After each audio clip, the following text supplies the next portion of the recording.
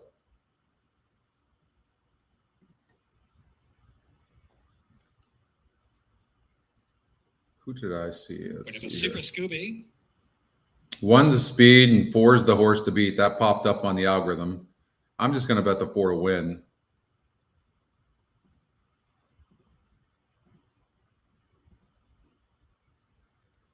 And exact the box. 2-4. 2's 1-4. 1-4. Super Scooby going in. Jockey to join in the gate. All right. Good luck, everybody. What's up, Deb Martin?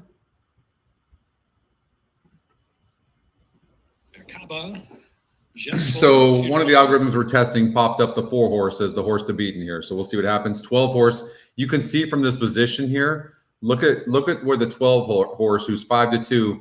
I mean, unless this horse can get out and clear early, and even then would have to probably ask. It's going to be very difficult to win from that post. You have to just be so much the best. 10-horse, maybe. That horse was one of the ones as well. But 4-horse looks like a good play here. Let's see what happens. It looks very calm in the gate. Let's see what happens with both the other 2 contenders in the 12 and the 10. The 1's going to be the speed from what the system said. So we'll see if it gets the lead. Leave him loaded, good break, along with Tyler time to the inside, and Gandolfo. I like that the 4's right there. As they race by us now, so sit off the 1, let the 1 go. That's exactly what we saw early. Also, the 12-horse is way back.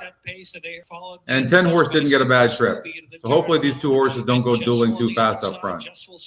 Really would love to see the 1-horse just really grab. 8-1 or the 4-horse went off at. Next in line is Merkaba, and to the outside Good morning, Cindy. Match, and they're followed by Left Blank racing third last, and Transfer the Funds. And all right, so they went pretty fast early, 23-1, but you can clearly see it's noticeable that they really slowed up for the half. I wouldn't be surprised to see a 48 half. 2 back, and Gandolfo's in third, and Rippolino's in fourth. Jessful is fifth. 49. Wow. And Cup Match is racing on the outside. That's going to make it very difficult for somebody to come from behind. Left Blank, let us make goal to the inside, and One Most Wanted has 1 beaten now. It's Transfer the Funds trailing the field, racing for the far turn. I mean, he's already prodding the 10, and then the 10 just checked up there. 10's been wide the entire time. I mean, the top pair to go on. In the meantime, Rippolino's making headway well 3 wide. Cup Match. I would imagine this 4-horse should be really tough, but they're catching these horses. These horses are stopping. Outside now. Disappointing. Next to One Most Wanted. They're into the stretch, and Rippolino tries to no tear excuses. away from them. Rippolino with a 2-length lead, but Jessful's now out of the clear. Jessful out of traffic and runs to the front with a furlong left to go. One Most Wanted. Left Blank is closing. Left Blank chasing Jessful home. Jessful's just in front. Rippolino on the inside. And Left Blank, it's going to be 10, 11, 12 here in the first race. No excuses at all for this 4 was really had a perfect trip.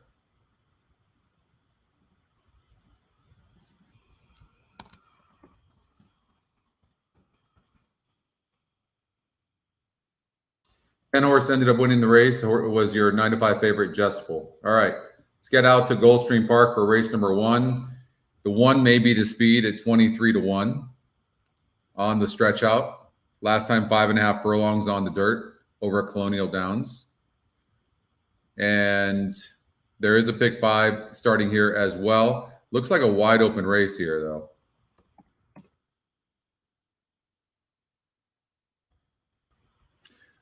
Four to 5 on the EquinEdge morning line on the 8-horse Blame the Vets. Brody's Causeway. And when you have speed like this in a race that's wide open, you don't know how far that this horse can carry it. Probably can't win the race, but you never know. Probably a horse, this just looks like a wide open race.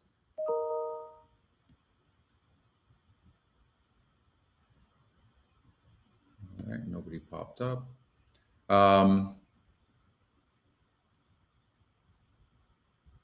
So I would probably, I hate, to spread like this, but let's look and see the 3-horse. It hasn't done anything. It's stretching out. The GSR goes down. So I would probably do that.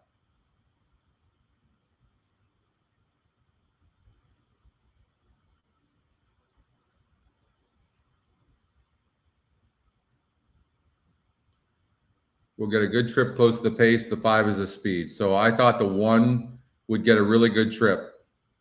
Look up to the heaven. If good enough. Going 6 furlongs. This horse looks good, but this is it really is a wide open race. You have second-time starters are some of the toughest. And the 5-horse is fast. The 5-horse is the speed. So the 5-horse could go gate to wire. Second-time starters are really, really tough. I'm hoping along this journey here in these 5 races that I can find a single. That's my hope. 2 minutes before this race number 1. Get rid of this horse. 4-horse gets the setup. Okay, that's going to be my single. There's a lot of speed in this race, and I thought the 4 gets the setup. So I'll lock that. 2 is the speed. In the race, 60%, 2 to 5, and is the speed. So there we go. So we're hoping for long shots in here. Possible speed is the 7 and the 10. It looks like, but it wasn't really. Buenos dias, Oscar. Buenos dias. Farley, we'll get rid of this horse. Get rid of this horse right here.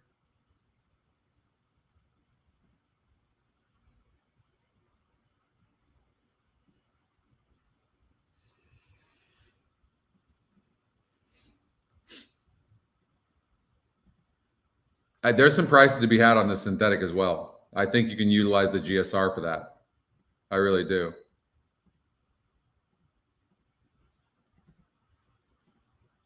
Dr. GJ, let's see if we can get rid of this horse. I mean, I don't know how we could get rid of this horse.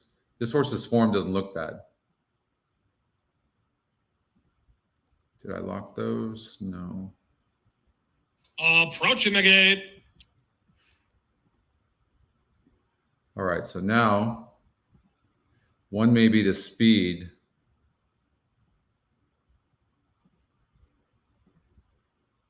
So this is the ticket that I would do without forcing it. Right here. I don't think this is forced. The horses are at the gate. So if you want to take away in here, you can do that based on your budget. In for race number 1, first of 10 here today in South Florida with an even money favorite drawn out wide. Glen Hill Farms, Blame the Vets.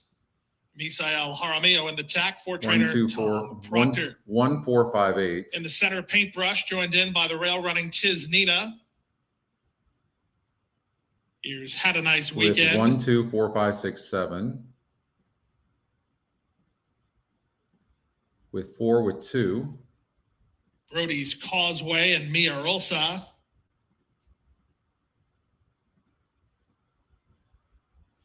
And Blame the Vets from the outside to complete the line. That was the wrong press. The tracks are fast and we're set for a start. I tried doing all there, but I pressed the wrong button, but that's okay. But let's see what happens here in this race.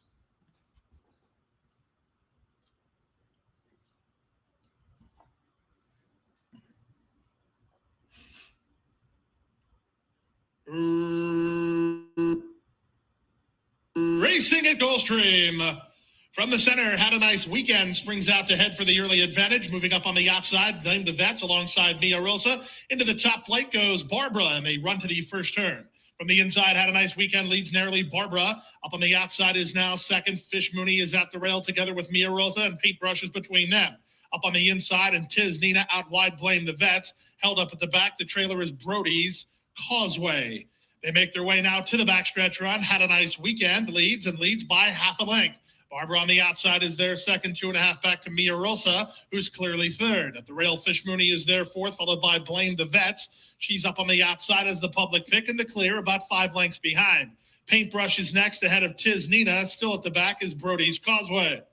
They continue that way to the half-mile grounds. Barbara and Marcos Meneses in front by a neck, had a nice weekend second. Up on the outside, Blame the Vets is together with Mia Rosa, third and fourth. Fish Mooney is into the race but needs some place to go. Paintbrush is next, then at the rail, Tiz Nina. Brody's Causeway still held up at the back through a 49 4.5 mile. Around the far turn they go. Blame the Vets, charging to challenge Barbara for the lead. Paintbrush in the clear and on the go, 3 wide third. Mia Rosa is next, followed out wide by Fish Mooney. Then it's Brody's Causeway. There's a 1/4 mile left to go. It's going to be between the 2 horse could catch the 8, but that's it. I don't think the 5 will catch the 8. Flat, they turn first with the lead. Paintbrush not done trying. Fish Mooney has a say in the outcome down the center. The 2 horse, though, is going to win this race at 5 to 1. Gonzalez finishing up nicely, blowing by Blame the Vets and in front and going away. Fish 285. Mooney at 5 to 1 will win it. Blame the Vets digging in for second, and Paintbrush third. Fish Mooney for Mark Cassie in front. 285. Blame the Vets second, Paintbrush All third. right, Got well, close after that. Tiz Nina charging, and Barbara second top in GSR. 147 and 1. Fishy. Well, I'm glad I didn't get all that in. All right, Woodbine race number 1. It looks like we have time to get that in. We've got 6 minutes before Keeneland. The 4 horse, similar taste, 20-point difference in GSR. Also looks like it could be the speed. The 8 horse is very fast as well and has a big drop and a 15-point GSR change. But this 4 horse is likely to run a very good race here, 6 to 5. And the 8 might go to the lead. 4 might go to the lead. I think 4 can probably sit a little bit off the 8. And I think the 3 will be right there as well. 6 horses getting bet. This horse has every right to improve. But I think I'm going to make I would make the 4 horse a single for sure. So who's going to be second though? That's what I don't know. Could it be the 6 horse? It could be the Scotty Longshot. I kind of like the Scotty Longshot, but definitely the 4. So the way I would play this, I would bet a win bet on the 4, which is what I'm going to do.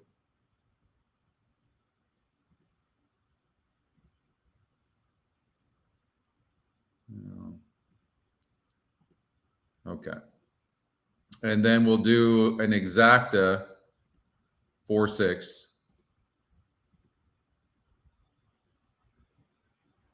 And then what you can do is you can do a cover. You can do a trifecta 4 with 1, 2, 3, 8 with 6. So you've got the win bet, just in case the 6 doesn't come in second or third.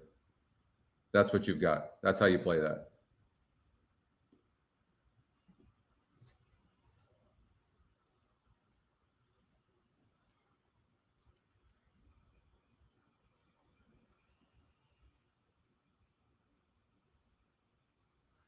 Will Rogers Downs coming up. You might want to look at the 1 horse.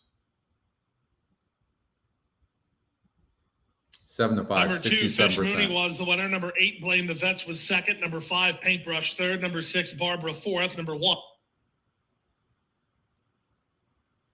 All right, and we're going to get out to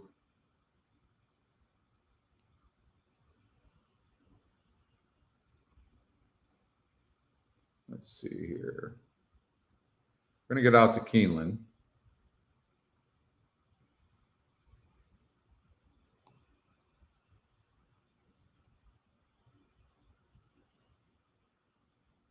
They are going into the gate over at Woodbine. It's 4 horse, 20-point difference. But let's get out to 1 horse here at Will Rogers Downs. All right, so watch for that. And we're going to get out to Keeneland for their opener. Scratch the 1 horse. 6 horse looks like the speed of the race, Mohit. Right, going 8.5 furlongs. The GSR is good.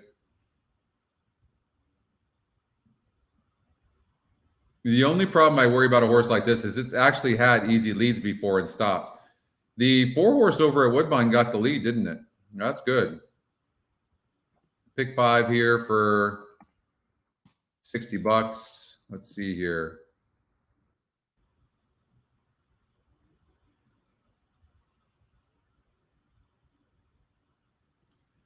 So 6 is most likely going to have the lead, but this horse is also stopped. So that makes it a little bit scary. The 4 horse at Woodbine's on the lead right now. What's up, Fred?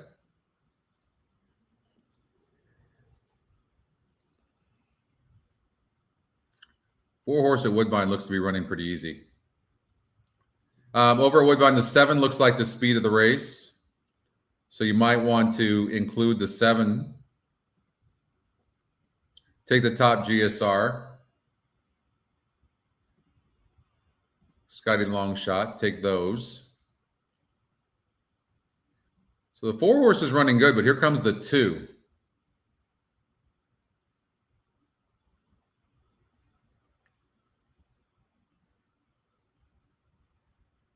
So the 4 seems to have some horse though, and the 4 is going to win the race. And we're not going to hit the try because the 6 is not going to run in the money, but it came in 4.25. All right, so we got the win bet, so that's good. Maybe the 3 horse for third. It's really close between the 3 and the 5, but the 4 did win the race. And that's, you can look for those GSR changes like that. That's big.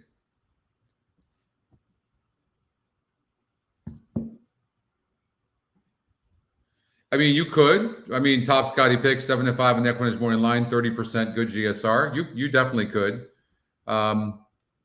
Absolutely.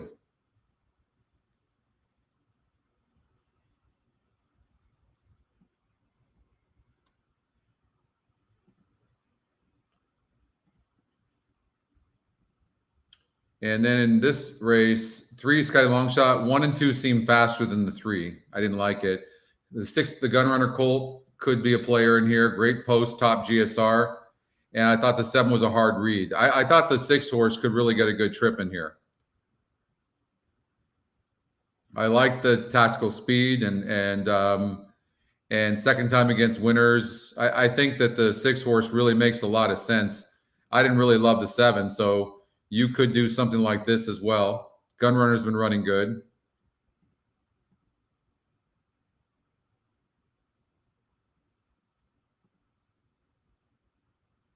Race 3 at Keeneland. Is there a speed in the race? No.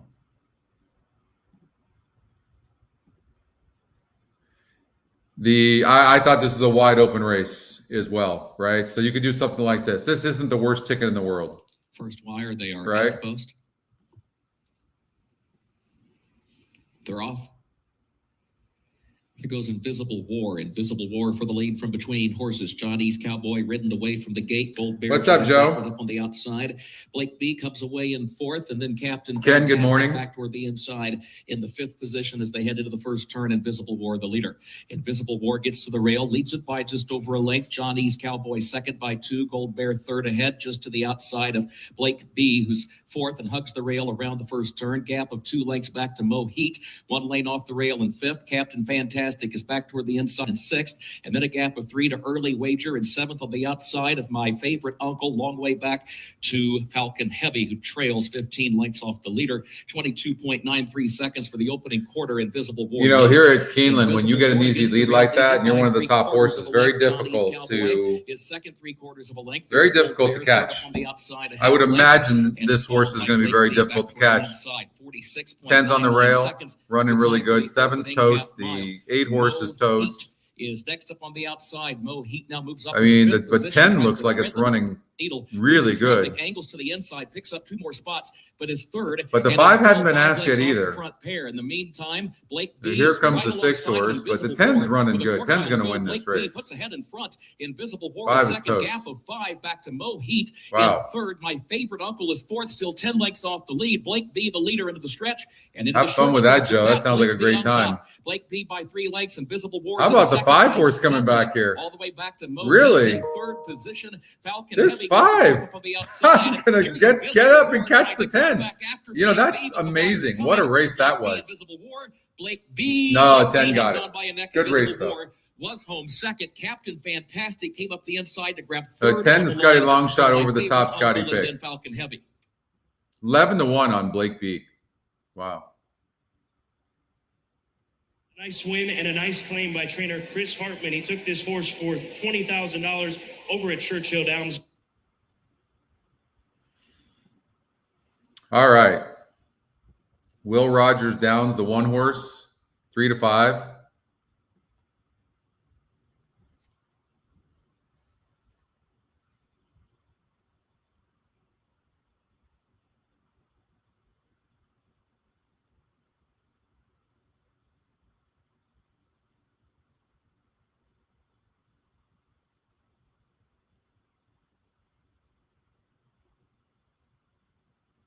Thing really got bet down.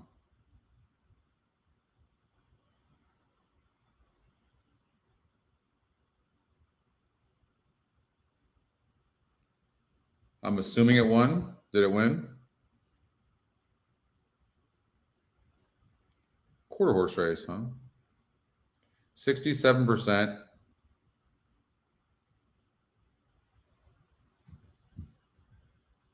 Yeah, we can cover that. 1-3. So it came, the Scotty picks had that right. All right, Belmont Park, race number 2. 7 looks like the pace of the race. 11-1 right now.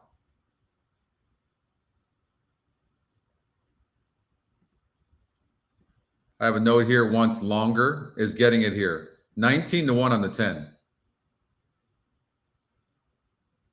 That's a pretty good note. And this horse was 6 wide.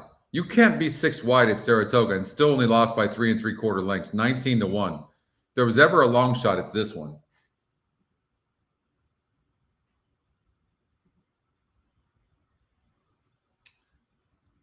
Ten horse, sweet surprise. Watch out for that one. Yeah.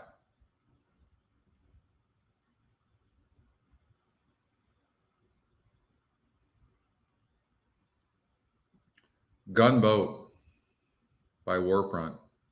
You guys probably thought it was a gun runner, didn't you? How about this first crop for gun runner? He'll be the best sire for sure.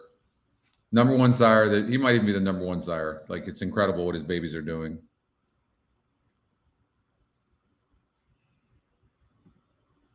The sport needs a horse like Gunrunner. Needs a good sire like that. My Joy is a first-time starter. These works are not terrible. I mean, I think this race is way wide open. When your favorite is the 12 horse, only 27%, was 3-1 on the morning line. Ran decent first time out, but there's no guarantees this horse is going to run any better. Sometimes these types of horses just get overbet. This is a very interesting horse because when you're wide over at, first of all, this horse broke 9th from the rail, going 5.5 furlongs and ran good, and then came back and ran a very good race going 5.5 furlongs, going 6 wide. Like, this horse has shown, she's shown that she's got some heart. Any changes? New jockey is all. I think the only thing you worry about in a situation like this is why couldn't this horse attract a better jockey, right? Because the top jockeys are, not on this horse. So from that perspective, yeah, it makes sense. It is a Scotty long shot, could run good. This horse looks like the speed. This horse could be scary up front. Look what this horse did first time out. 12-1 right now.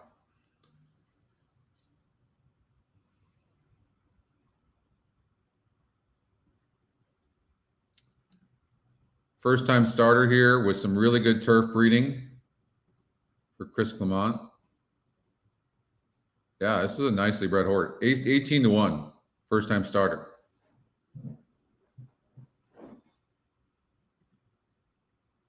How about this Spicer? What's wrong with this? Chad Brown, Joe Rosario. By Quality Road.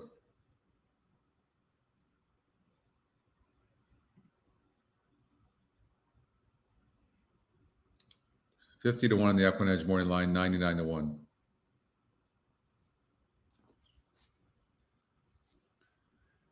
If we were to do a pick 4, I mean, it's tough. I was leaning more towards verticals and some of the stuff that I was looking at just because the races look so tough everywhere this weekend. But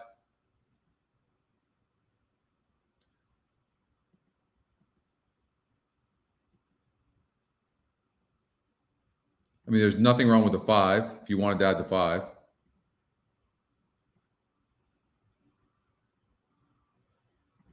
The 9 as well. I mean, this is a really rough race. That should cover the race.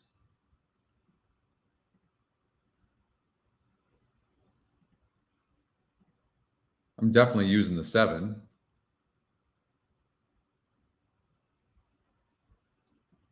And I think this is a good single. Believe it or not, fishing for fun. 3-1 in the EquinEdge morning line. Only 10% in a wide open race. If you can say Rudy Rodriguez takes over, you can single a horse like this, you can get paid.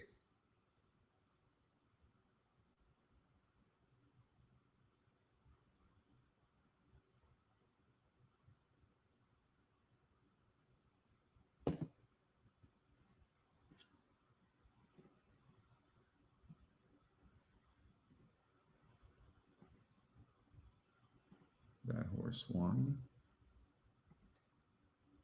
And that horse lost. All right. All right, they're on the track. That's kind of a smaller ticket that I would do.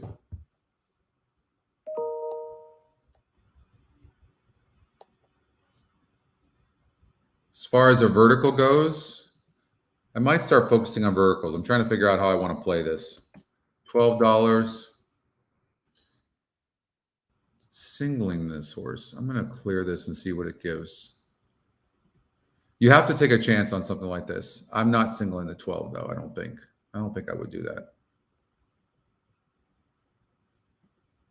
I would probably throw the 6 in there and I would throw the 9, the GSRs, the 7's the speed, and then do that, something like that. Why not?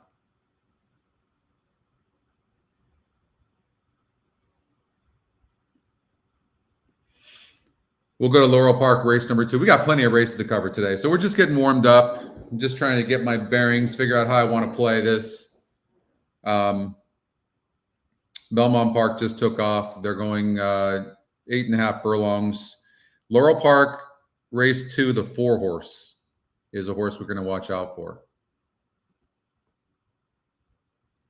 All right, that's the one we said could be closer to the pace. System's given that horse. All right. It's one of the algorithms we're testing.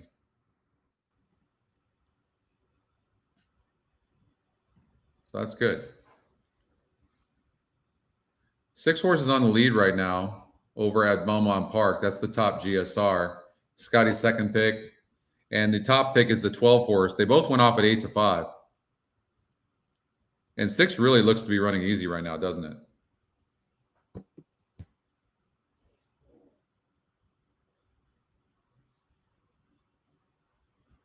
Fear runs in 5th, followed by Spicer on the inside, in 6th, and then Sweet Surprise in 7th, half mile up at 48 seconds. Gunboat is the one to catch, leads by a length and a quarter. Gunboat, Luis Saez aboard. He's such a strong rider, very tough to catch, Luis. Here comes the 9 horse, Shad Nation. We talked about the 9, who's the second Scotty or second top GSR. You have to watch for those. I mean, it's 1 point difference. So you have to watch for those horses. And that's a first-time starter for Chris Clement we talked about, who's running really good and going to win this race, I think. We're going to try to catch this 6. 12's done. Here comes a 9. 3 horse, the other first-time starter we talked about, running huge. is still. Look at the 9. Going to be close. Top 2 GSRs are going to be first and second. That I know. 9, 6, 3. Nice. 10 to 1. Nation wearing down Gunboat. Spicer finished third. Nice.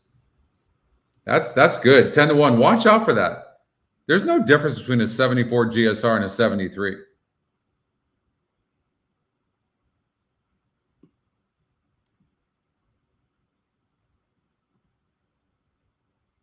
The 3-horse over Viking Queen. EquinEdge morning lines, even money, top Scotty pick, 33%.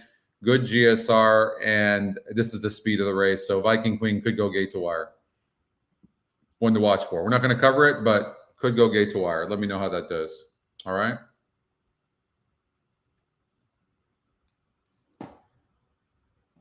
What's up, Mike? Cindy had that. Welcome, Mike. So we're going to go to Laurel Park. Now, one of the algorithms that we're testing just popped up and said Crying for More, the 4-horse, who I put a note, could be closer to the pace, the EquinEdge morning line. This horse is 15 to 1 right now. Yeah, I got to love those first timers. What an advantage. If you use EquinEdge, it's a huge advantage. Huge advantage. I mean, that was a good GSR on that horse. Horse had every right to run good. I thought the 6 Tails of Saratoga could clear these. I didn't love this horse, this straight up guy.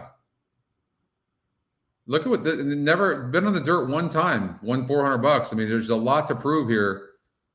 And I mean, this horse could win. It has the class. We know that. It's 31% to win. The 7-horse, another horse who doesn't really have much speed and is going on the dirt for the 3rd time and didn't do well. So, you know, I try to beat horses like this every time. I just do.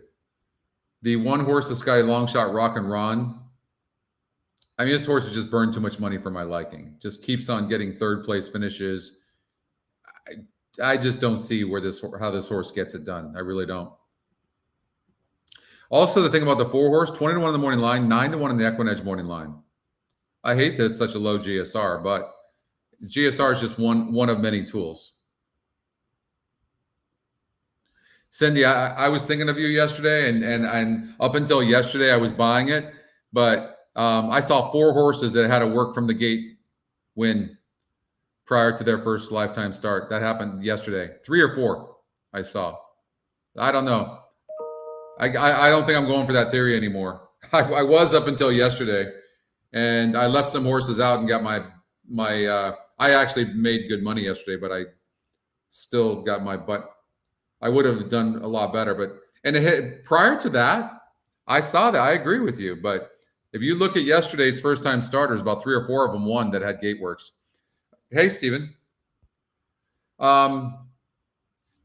The 6-horse is if we're thinking that the 6, the 2 and the 7 are vulnerable, you know, maybe do an exacta box 4-6. And the system said this, the 6-horse actually could clear these. And the GSR change of 10, we just saw one change of 20 win.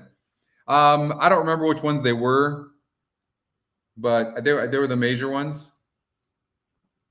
Anyways, Laurel Park. Good thing I made a lot of money yesterday, because I'm going to have to. Let's see here. What did I do? I think the Delaware Park, I liked the 3, didn't I?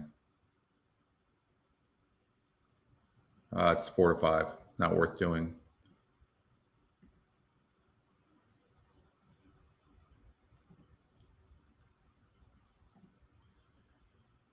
So here at Laurel, I mean, if this 4-horse wins, it's going to be good money. So what about doing something like this? Just taking a risk. Throw the 6 and the 4 in there.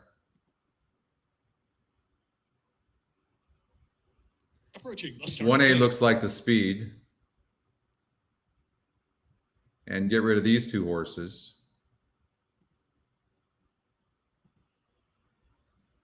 Don't have to single this 3-horse. Scotty Longshot, GSR change of 10 points. Looks like the speed. Look at this. Top GSR. Scotty Longshot, 21%, 7-2 on the EquinEdge morning line. And looks like the speed of the race. The horses have reached the starting gate. Yeah, I mean, look, it's $25 ticket. You could even cover more horses if you're so inclined. I mean, maybe do something like this.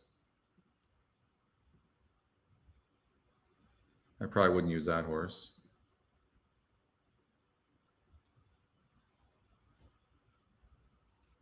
Right? Rock and Ron. Straight up guy. Stand my ground. Well, I'm betting the 6. Crying for more. Tiny Tin. And then I'm going to do a cover bet, 4-6. All right. Let's get this 6 horse home. Try to beat the 2 and the 7. Saratoga. This is where we maybe be able to use the new pace number to our advantage. Let's see. In a race that looks like it's void of speed, let's see if the jockey sends this 6. Good beginning there for Tales of Saratoga, who's going to the front. Tales of Saratoga crying for more and striking it lucky on the outside in third. And here's Straight Up Guy down at the inside, racing 4th position as they round the turn. Tiny. And the 4's in seconds. Did you see the 4 got bet late? 7-1. And said we put on the notes there, it said maybe the 4 is going to be close to the pace as well. So I would tell you this. I'll give you the stats on the on our new pace number here. I'll give them to you. This 6 doesn't even look like he's trying. I don't like that he's so far in front, but does not look like he's trying. Come on, slow down. 7 or 8 lengths. Ended up going off at 5-2. Striking it lucky is in 3rd position, ready to make a move, and it's another 3 lengths back and Straight Up Guy. Rock and Ron moves up the inside of Tiny Tin and Stand My Ground. I'll never understand why a jockey, does he not look behind him? Like, why does he feel like he needs to get that far in front? Like that, I don't know. Has to run on now from 3rd position, you just know, outside. Crying for more has 7 to make up on Tales of Saratoga, is maintaining the edge. Here's Straight Up Guy racing 4th with a shot now as they round the far turn. So midpoint of the turn, Tales of Saratoga getting weary up front. Right, and so now he's done. Here's Striking It Lucky, and here's Straight Up Guy moving along. I mean, I don't know why he had to go so far in front like that. So frustrating. And here's the 4. 3 deep. Striking It Lucky turns in. Striking It Lucky from Crying Come on, for 4. more. Then Straight Up Guy to the center of the track. Rock and Ron trying to pick up his share between horses. They're down to the last furlong. Striking It Lucky gamely holding on to the lead. Straight Up Guy on the outside. Keeps on pitching in. Straight Up Guy on the outside. Striking It Lucky. Straight Up Guy striking it lucky. Straight Up Guy wins it. Did you guys see there was a couple of races yesterday? The photo with Tiny Tin and Rock. So the turf horse ended up winning. But did you guys see yesterday there was a couple of races where, was it Woodbine, where a jockey on the turf literally got like 20 lengths in front, maybe 25 lengths in front? I forget which. I think it was Woodbine. I'm never going to understand it. Like even in that situation there with the 6, who's the jockey on that horse?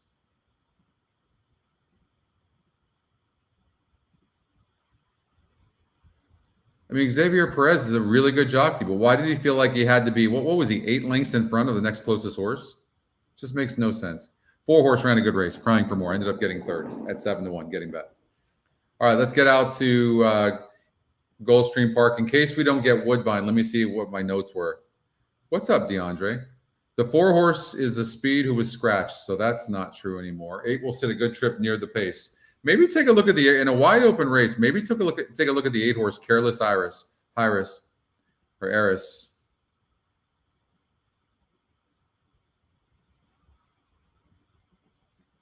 Another horse here, So Elusive, the Scotty second pick, 4-1 in the EquinEdge morning line, 23%.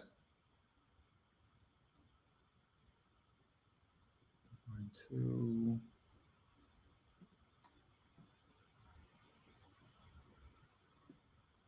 Eight could have the lead here. It looks like the 5 over the 1 on the lead here at Gulfstream Park.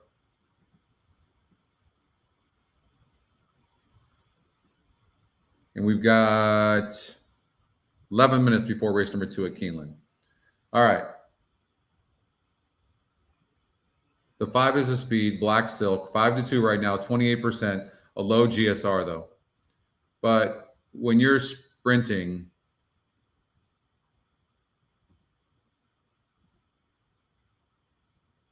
I just think with this horse, all the GSRs are low.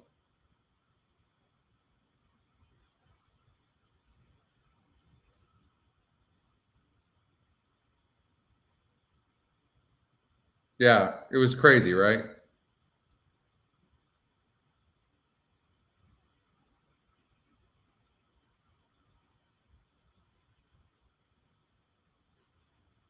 All right, me, Talawa, first-time starter, 6-1 right now. And these workouts,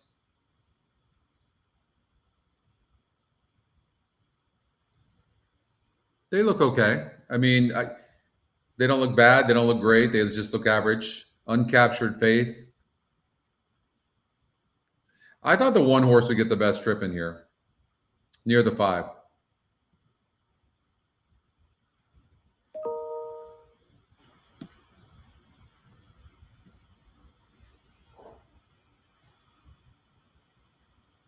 Sammy Camacho aboard, 3-1, top Scotty pick.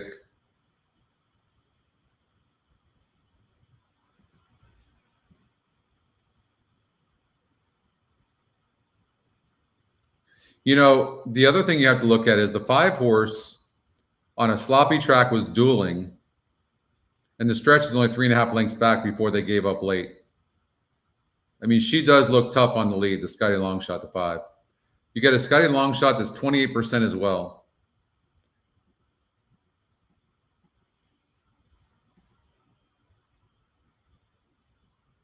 And then you have Ala Turca, who hesitated at the start, broke last, and ran a good race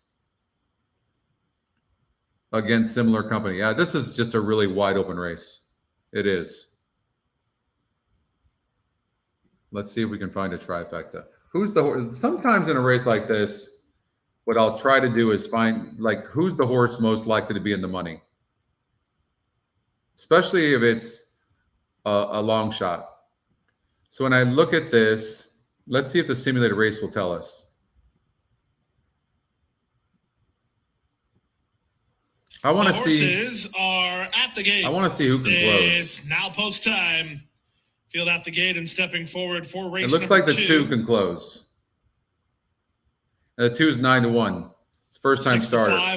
So maybe take a risk on the first time starter. Wide look up to heaven. 3-1. The third choice. Maybe that's the type of horse you would look at. But Silk 5-2 for her today. Half a dozen signed on. Race number 2. I just think this race is a wide open race. But the early pick I'm expecting the 5 to be on the lead and the 1 horse to be sitting a good trip. The 7 horse broke last time out, so hard to know how the 7's going to do. But maybe take a little bit of flyer on the 2 and you key that horse in the third spot. So you could do something like 167 exacta with 2, 167 with 2, and then maybe a 167 with, or excuse me, 1567 with 1567 with 2. And if you get the 2 in the trifecta, you still make money. Something like that. I don't love the race though, but we'll watch it and see what happens. In the gate. We've got some better races coming up. And they're off. From the center, Black Silk quick off the mark and leads by a length early from Look Up to Heaven, who's away in second. Up on the outside, that's Uncaptured Faith, together with Me Talawa.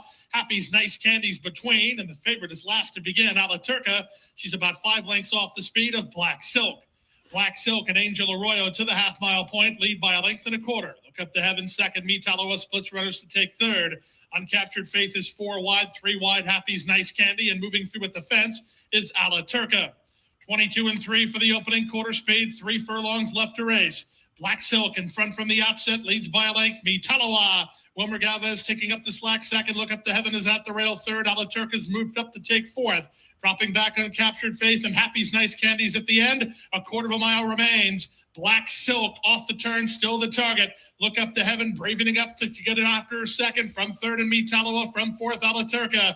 They straighten for the drive. Angel Arroyo trying to get one more furlong from Black Silk, but she starts to tire pretty badly here as Look Up to Heaven draws up alongside, and Look Up to Heaven takes the lead. Alaturka into the clear, muscling through and charging when she needs to. Alaturka tries to get Look Up to Heaven. Look Up to Heaven hangs on. Alaturka second, Metaloa third, Uncaptured Faith fourth. 172. The ones had a good trip and ended up getting the race. And look, it was what, 4 or 5 of them right there at the wire. I mean, that just the racing luck. That's all that was, right? It looked like that kind of race, and that's exactly what happened. So sometimes you just have to pass on races. Woodbine race number 2.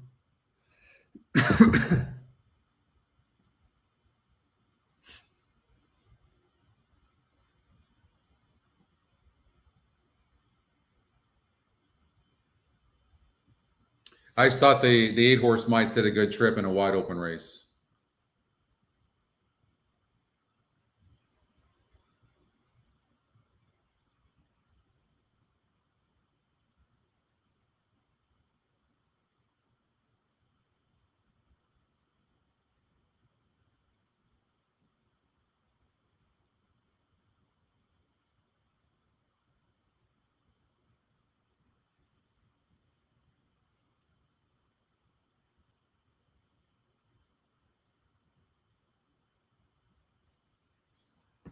How'd that race come out? Woodbine race 2. The 1 won the race, the Scotty Longshot. How'd the 8 run? Just curious. All right, let's get out to Keeneland. Came in 1-7 at Gulfstream. Steve Asmussen, a first-time starter. He's a good-looking colt by Unified for Mike McCartney. Horse that's been all right, Dad. We'll see you. Park and even Monmouth has spent most of the summer up in New Jersey, and then the 2 local workouts this fall in September and October. All right, Keeneland 7 looks like the speed to me. Steve Asmussen runners look good. The 7 won at Woodbine. I thought that was the 1. The Was 6 7, horse, huh? Un Oho, the number 6. It was 17 to 7, 1. 10, 9. Made a good appearance. Son of Lauban out of an AP Indy mare. A good-looking 2-year-old. You can see top win percentage here is only 28%. With his first-time starters, 18% first-time out winners, which is a very solid percentage. And this gelding is making quite the appearance out there at a big price of $6. All right, pick 4 for, let's do $60.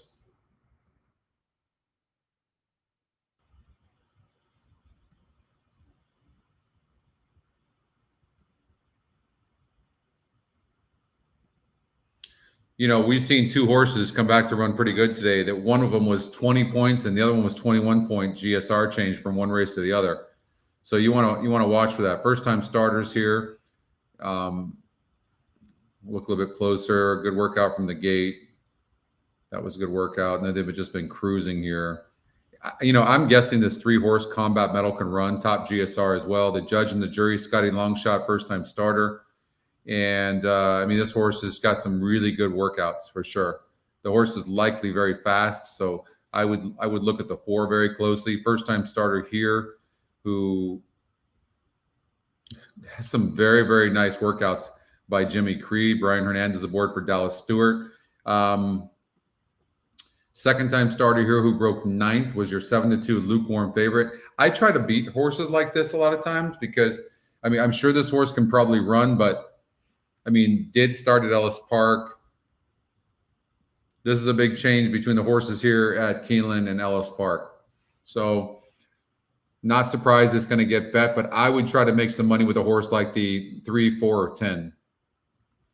And the 7 horse, I think this horse is cheaper than what these are.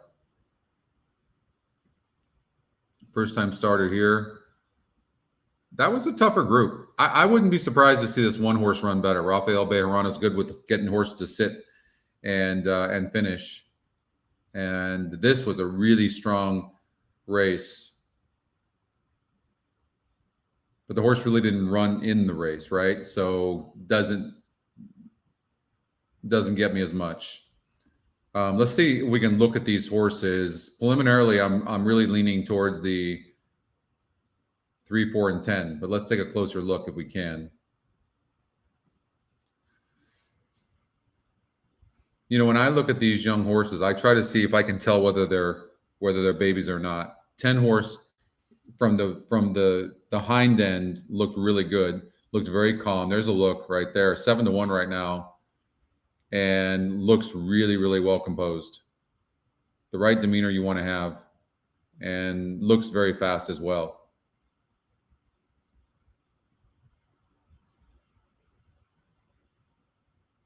Seven to 1 right now.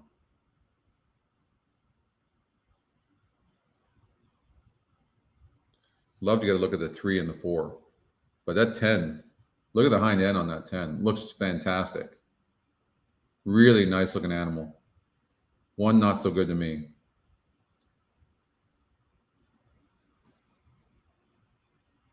The 2, looks okay. 10 so far just looks outstanding.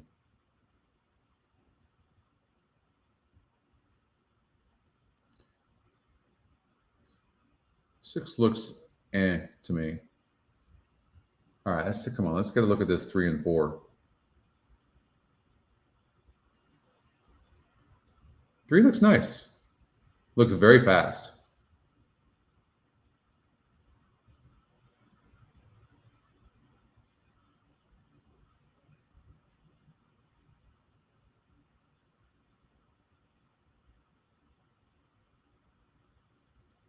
Yeah, 3. That horse looks tremendous as well. 3, 4, and 10 for me.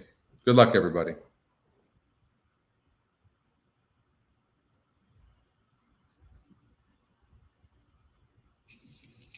They are at the post.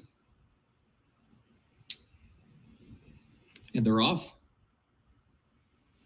There goes Tapped Off. Tapped Off out for the lead, but B Sud is a step quicker up on the outside. Pokes ahead in front now.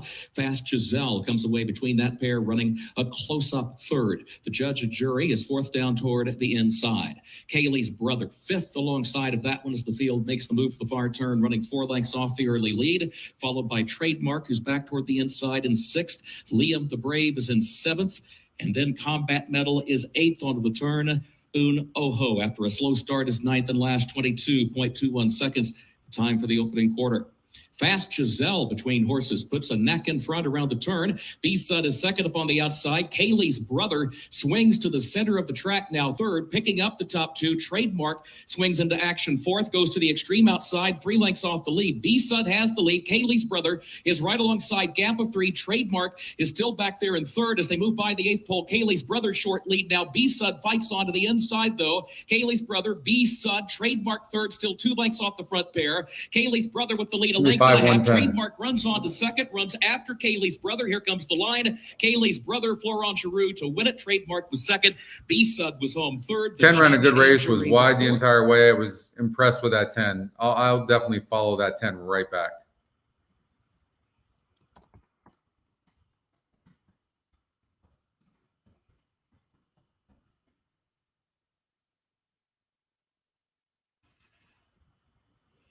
And let's look at the GSR Plus. So you can see this horse, it kind of ran like that too, kind of one-paced. But look at this. This is a really nice horse. This horse is going to excel. I would imagine next time you see this horse, it'll be stretched out. Very, very nice. Yeah. Yeah. Very, very nice. All right. Belmont Park, race number 3. I really like the 6 horse. Kind of surprised it's a little dead on the board. EquinEdge predicted it at 9-5. Scotty's second pick.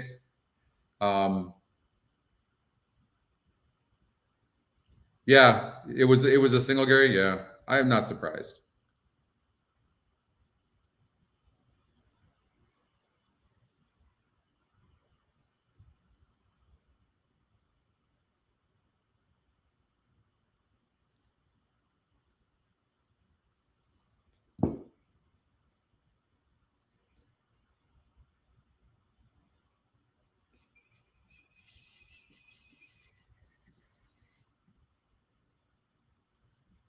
So Here's an interesting note on this horse. The 2 horse who's 5-2 right now, you can see my note. It says just didn't get the pace, only horse to finish.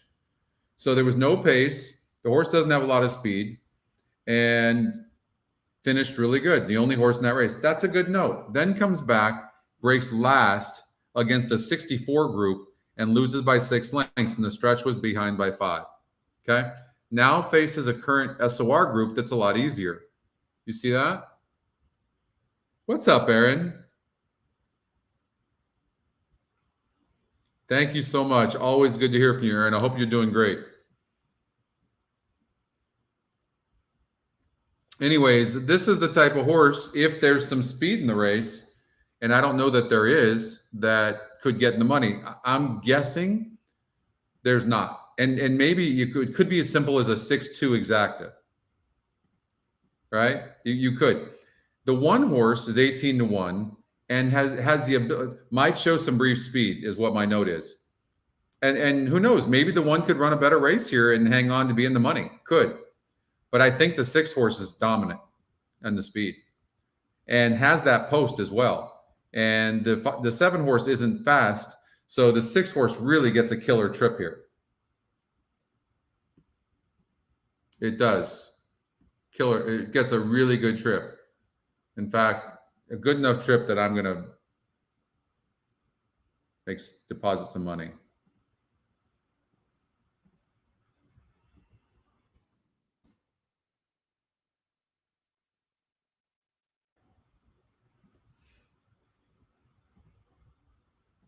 And I'm going to just take a chance. The 2 horse, it could be like a 6 overall with 2, right? So you key the 2 in the 3rd spot, and you could do a cold 6-2 exacta, something like that, right?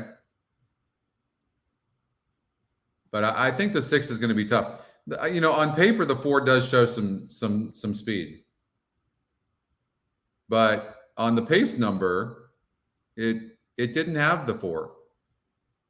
It's got the 6 and the 1. In fact, it's got the 1 horse maybe even getting the lead. But the thing about the 6 is tactical where the 1 isn't. What if this, because the 6 doesn't have to have the lead? What if the 1 gets a clear lead up front at 20-1? That's a possibility. So if you're just going based off the pace numbers,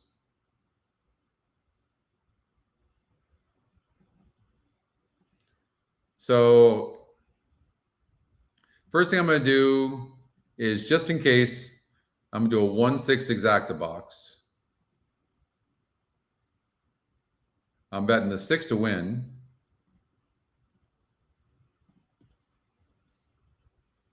And then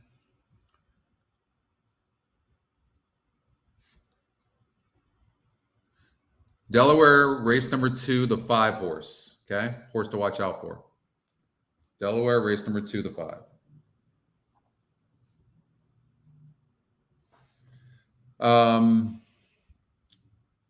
And then an exacta cold 6-2. And a trifecta 6 with 2.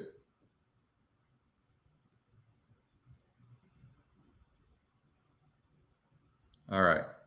So I'm covering myself a little bit. I'm all over the 6. Everything is about the 6 for me, but just in case the 1 horse gets clear. I prefer the 1 to break bad and the 6 get an easy lead. That's what I'm hoping for.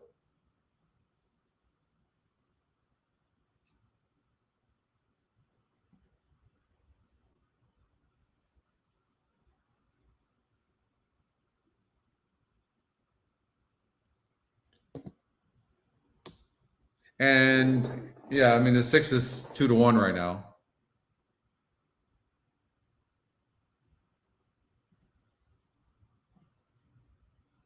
You could do a pick 3. They're in the gate though. All right, we're not even going to try to do that.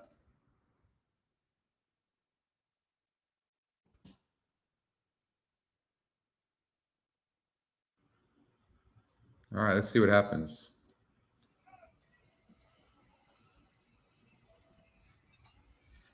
Set for the start. FF Rocket. 6 broke slow. From the extreme outside. Top Gun Tommy now moves up along with Mr. Briggs and with Boldish, so it's 3 of them across. And sitting right behind them is FF Rocket in 4th. Then a break of 2. Blue Grotto is down at the rail in 5th, and Jacate trails the field in 6th as they race up the Belmont backstretch. It's Boldish on the inside, leading by a head. You know, it's happening almost exactly like I had thought, except the only negative is will that break cost the 6 late? Through a quarter in 23 and 3/5. That's what we don't know. Inside FF Rocket is 4th, just 2.5 lengths off the lead. Then comes Blue Grotto and 2 more to Jacate as the field heads for the far turn. It is Boldish, the leader here by 3/4 of a length. Mr. Briggs now getting a bit closer on the outside in 2nd. Top Gun Tommy is down at the rail, and then FF Rocket half mile at 48 seconds. It is still Boldish holding on to the lead. The lead is down to a neck. Mr. Briggs on the outside is in 2nd. FF Rocket and Top Gun Tommy, they're 3rd and 4th. Blue Grotto has come off the rail and will be widest of all as the field hits the top of the stretch. It is Boldish and Mr. Briggs and Blue Grotto on the outside. Top Gun Tommy looking to come on through in between horses here with 1/8 of a mile to the finish. Boldish is still there. Blue Grotto on the outside of Top Gun Tommy. They're chasing Boldish, and they are not going to catch him. Boldish is the winner in front-running fashion. One ran good. Unfortunately, that break might have cost the 6. I would imagine it cost the 6. I don't know for sure, but it's definitely possible.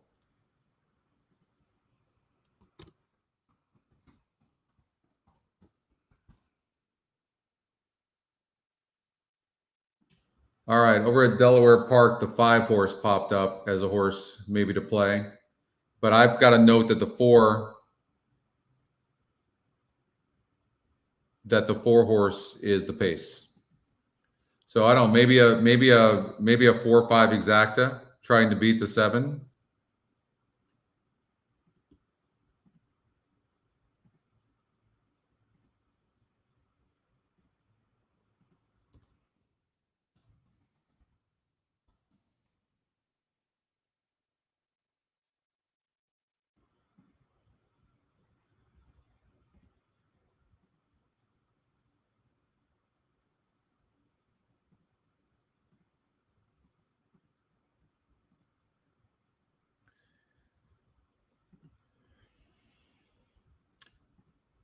So Bohemia Babe, this horse has broke good in all 4 tries.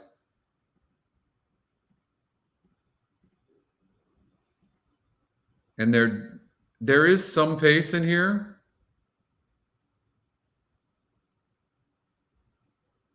This horse will be finishing this 5 for sure.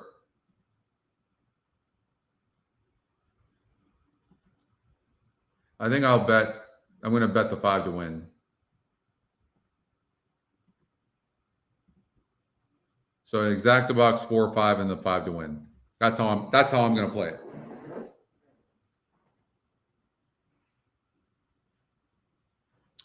All right. Hopefully we can start getting a little bit of racing luck. We've had some really bad breaks. A lot of our horses have been stumbling at the start. So hopefully we can get better. Well, let's get out to let's see if I did anything at Will Rogers. Nothing. All right. Laurel Park, race number 3. The 1A scratched. So that's not the speed. Over here at Laurel. And there is no pace advantage that I can see. Top GSR. Yeah. I mean, nothing's lining up. It's of course easy to say after the fact, but nothing is really lining up. But the GSR is money, no question. And you like at Delaware, Oldie? Oldie's saying 5-7. So I think the 4 could have the lead, and so I did 4-5.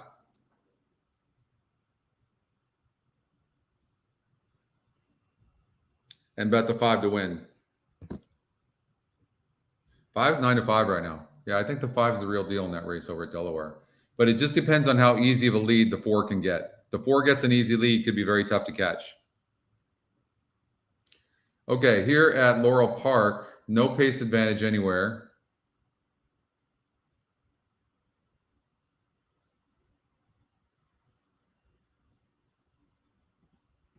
I think I'm going to start playing verticals. It's a lot easier when we're covering this many races.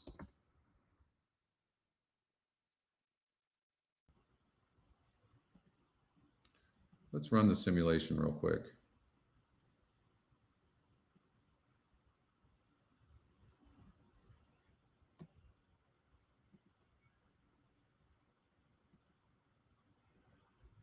I mean, it shows the 1 horse finishing very fast. Who's the 1? Maybe this horse is the real deal. 2-1.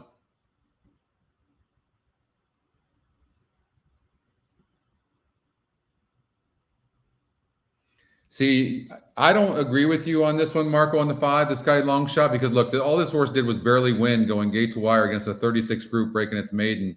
And then against real horses, the horse has done nothing. I can't play a horse like that. Now, it only did lose by 2 lengths last time out.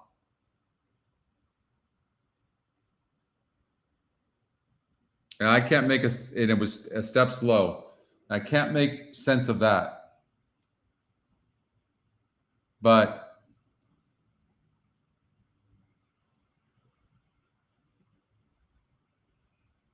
this horse broke 10th last time out and swung 5 wide. I think this race is between the 1 and the 2.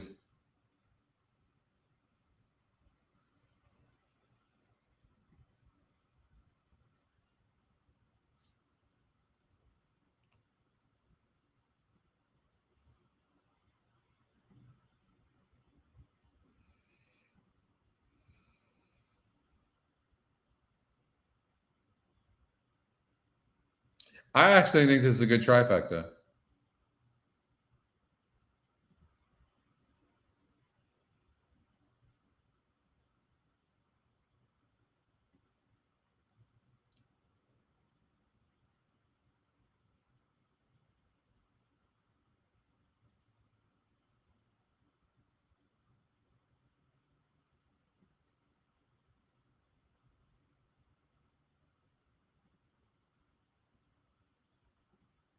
I'm betting this 1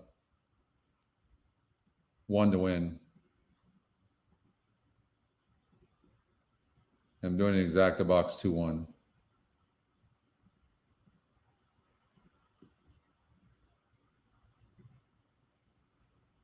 The horses reach the starting gate.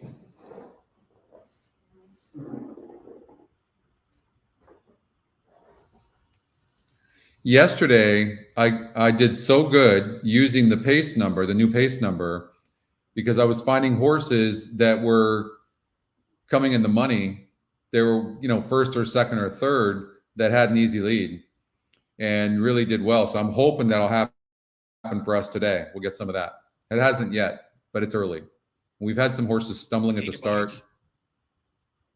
Robert's Luxury. Lightning Rod.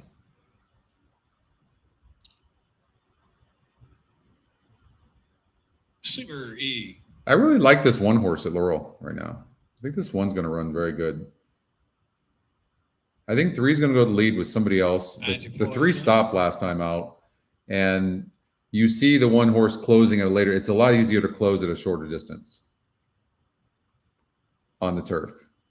2 Princes and Point of Grace.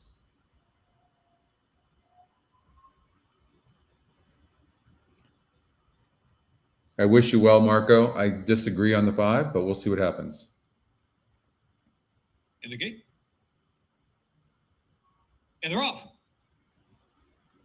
Bit sluggish to begin there was Robert's Luxury. Anti-Poison was first away with Lightning Rod running up on the inside now. So it is going to be Anti-Poison. Lightning Rod takes back. And next in third position. Hey, at least you got this 5 on the lead like that on an easy lead. That's good. To get underway after breaking just a beat slow as they move into the turn. Out wide is Point of Grace. It'll be 4 deep around the turn at 2 Princes and they're crawling ground in the back. Only 5.5 lengths from first to last. Anti-Poison leads Lightning Rod by about a half length. Anti-Poison setting a slow tempo out there. Lightning Rod unhurried on the inside, length and a half, and Gator Bike in stalking range in third, and Point of Grace on the outside fourth. Robert's Luxury is in fifth position with 5 furlongs left to go, in advance of Two Princes and Super E.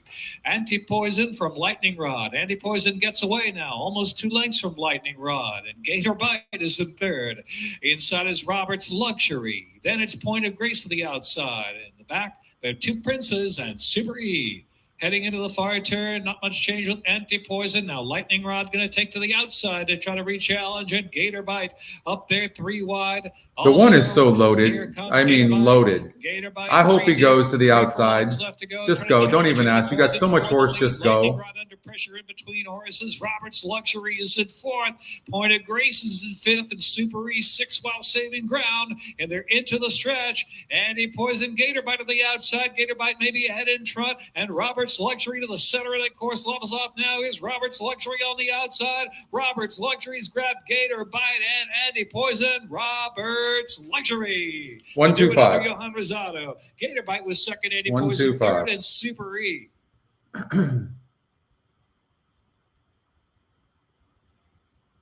Really, really nice ride by the jockey, whoever that was. Really nice ride by the jockey.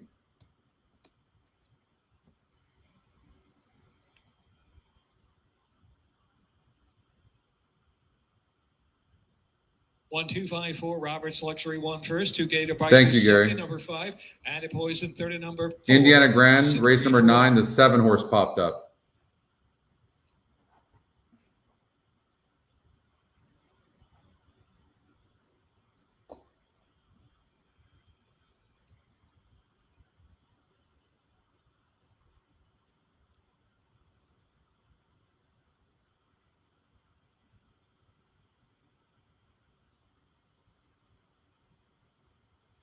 Did Delaware go off yet?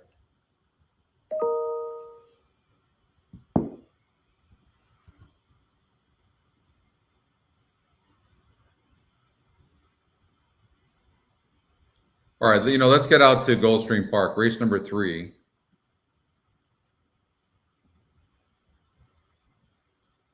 Two to 1 over 7 to 2. 5 horse ran good. Had a good lead. Just wasn't good enough to get the win, but ran a good race. I put the 2 horse here. Shoulda, coulda, woulda is a possible single. And the 6 horse is a money burner. And I put the 2 could go gate to wire over at Woodbine. No, 5. The 5 won at Delaware. Good. Who got second? Oh, came in 5-2.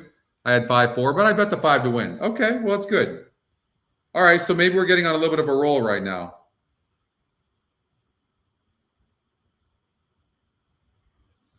I like the 2 horse here at Woodbine, but my phone's not working. I'm trying to watch videos. I don't know what's going on here.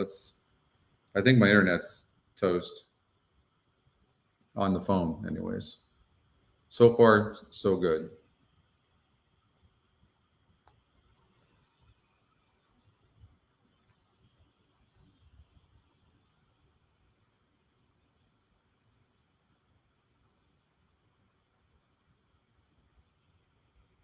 I want to see the 2 horse go gate to wire over at Woodbine.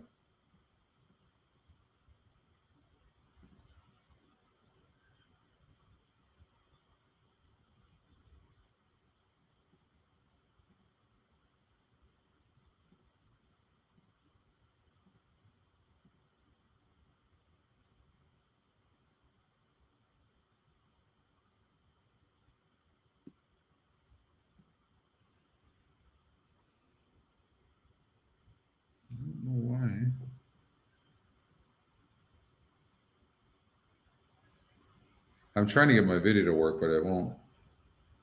There it goes. Sit. All right, I'm hoping this shoulda, coulda, woulda goes gate to wire or sits off of somebody, but I think he's going to be right there. All in. Locked up. And as they break, boring out, but in front. Oh, he stumbled. The Storm comes to share the lead. D-Sol is up handy on the inside of them. Behind is Georgian Dancer and driving through. And now on the inside, I Am, I Said, and Shoulda, Coulda, Woulda.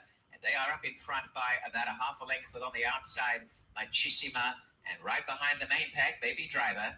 Over on the outside, Georgian Dancer. Ended up going off at 4-1. Got a bunch of long shots inside of him, but it's really difficult when you get a bad break like that. So tough.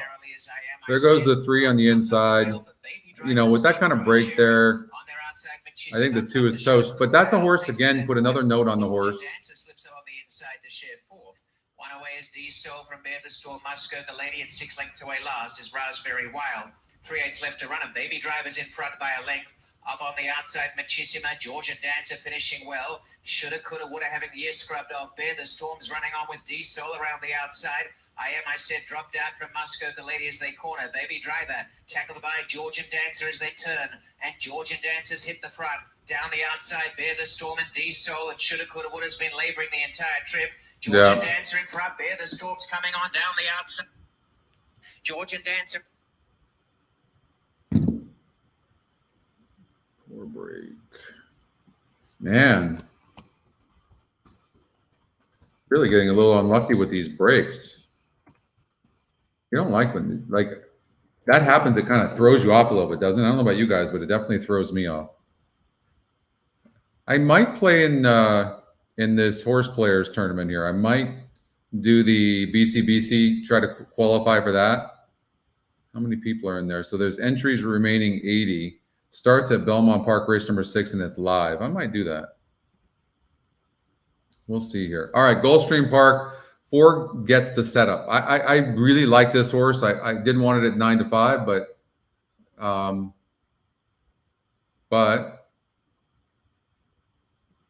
it looks like the best horse. There just seems to be a lot of speed in here, and you can see based on these pace numbers, there's no real advantage on the pace. I just thought there was a lot of it. This horse likes to stop. This horse likes to stop.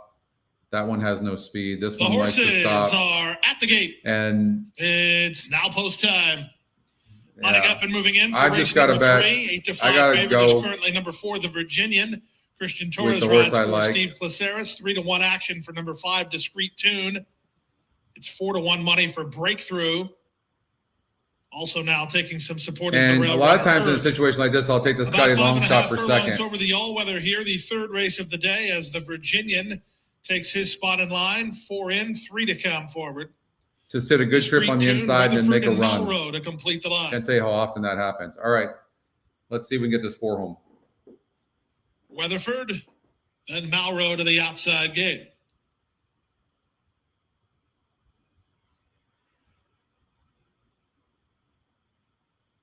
Malrow, Edwin Gonzalez to complete the line. They're in the gate. And they're off. From between horses, Breakthrough is away quickest to take the early advantage. Malrow moves to him alongside Weatherford. Away racing in 4th is Discreet Tune. 5th and angling is the Virginian, ahead of Earth, who's off the speed again today. The trailer is Frozen Funds. They make their way half a mile from the finish. Malrow and Weatherford having an early tussle on the top end. They move into the far turn on top 2.5, better than Breakthrough and Discreet Tune. Then it's Earth together with the Virginian. The gray Frozen Funds is on the far outside, but on the improve as they round the far turn. 22-4 for the opening quarter. It's Malrow the target. Discreet Tune is now second from the outside. Frozen Funds moving in tandem with the Virginian. They're 3rd and 4th, while 3 and 4 wide. Quarter of a mile remains. Up to take the lead, the Discreet Tune. Now tackled by the Virginian, who's over the top toward the rail, and Malrow. There's now 3/16 to go, trying to shift gears. The Virginian on to take over. Discreet Tune fighting the good fight, but back to second. Malrow is 3rd. Then Earth. Earth is going to catch Malrow, but nobody's going to catch the Virginian. The Virginian under Christian Torres to win it by 2.5. Discreet Tune 2nd. Earth is 3rd. Then Malrow in 106-1. All right, well, the horse went off at 3-2, so that's pretty good. One horse ended up getting 3rd, unfortunately, but that's okay.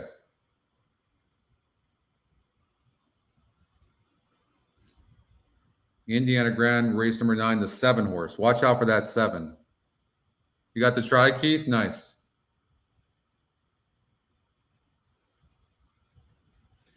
I would just recommend be careful the first time Lasix and stuff like that. You know, there's so many other things that we have to worry about. Sometimes, you know, getting all caught up in all that, I just be careful about that. Indiana Grand, race number 9, the 7 popped up on the board as a horse maybe to play, but we got to get out to Keeneland. Okay. Let me know what happens over at Indiana Grand. Keeneland race 3. 2 minutes.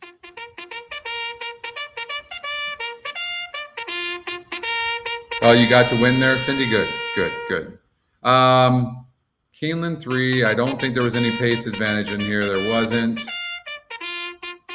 Scarlet Fusion, I have a note on, was definitely tired after the race and then came back to run good in consecutive races. A very consistent horse in a wide open race. Let's see if I can find an angle real quickly here. Again, what's up, Marv? There's a lot of horses to cover, or a lot of races to cover, tracks. So a lot of times, I'll do preliminary handicapping. I did that. You can see that, but it's very difficult to look in depth. So if you see me looking in depth now, it's because this is why we can do this with EquinEdge at least much, much faster than you could do with any other tool. But and you have to hope that something hits you. That's if you want action, if you want to bet. If not, it makes sense. Take the time, handicap one card. That's not what we're doing here on this show right now. Hey, Catherine. Okay. But understandable that, normal handicapping where you're taking the time, trying to play a pick 5, handicap, things like that, right? Makes sense. Let's run the simulated race to see if we can learn anything. This will help us as well. It looks like the 4 could have the lead. 11's right there the entire time, but then the 8 really finishes. Who's the 8? Scarlet Fusion, the horse I have a note on. A lot of times you have these horses that don't really want to win. This one just broke its maiden. Horses only come back to win 5% of the time. Not the best breaker in the world. The 8 could be worth a play. Why not? Scarlet Fusion to finish.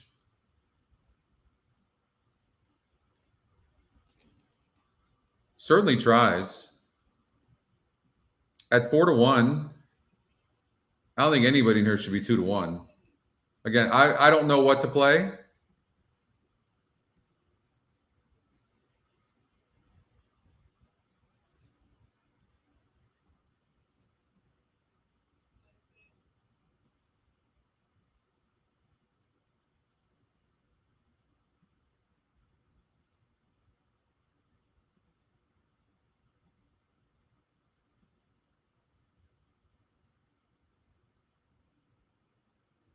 That horse ended up going off at 3-2, which is great. They're loading into the gate. For me, I probably would do a little flyer on the 8 horse, but I'd also key the horse in probably the second spot too. So I'd take some of the contenders you like and maybe put them in the second spot. That's what I would do in a race like this. I think the 8 should run a good race from all accounts that I can see here in what looks to be a wide open race. Not going to be surprised to see the 7 get the lead. But it says the 4 is going to, but then stop. The 8 really finishes in here. It's a pretty nice finish right there with the simulated race. We'll see what happens. All right, last one to load. Very tough from that 12 post. They are at the post.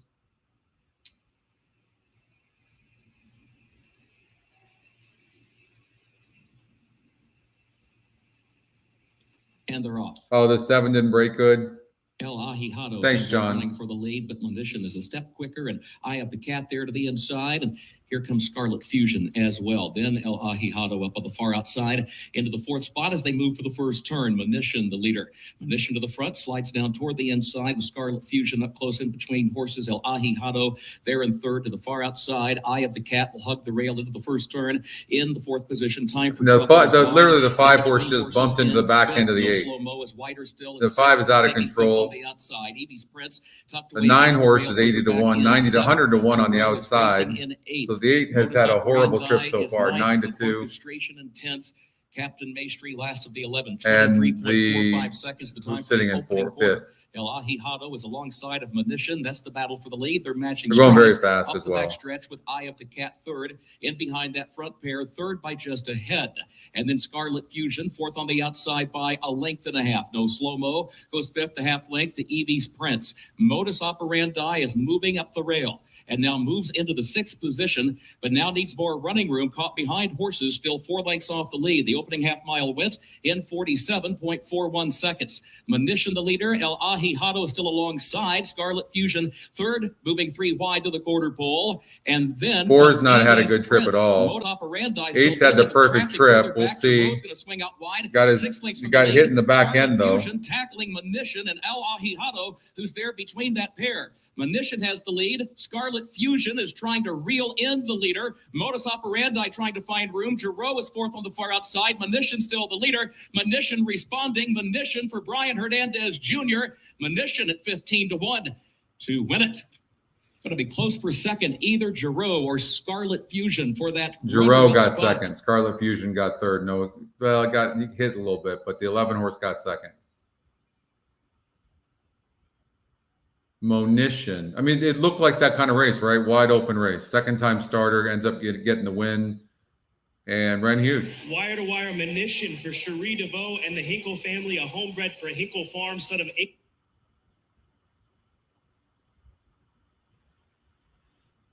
Yeah. So, you know, Catherine, sometimes you just got to watch, you know, and we'll go over the races and see if we find a bet. And if we don't find a bet, we don't find a bet. No big deal. I got a note here. 5, poor break in the first start, made a move, leveled out, big look in a tough race. So Matt Doyle, I thought, deserved a big look. Might be the speed. EE Morning Line is really good on the 6 horse, who was 10 to 1 in the morning line. We have the horse at 3 to 1. It's lukewarm top GSR.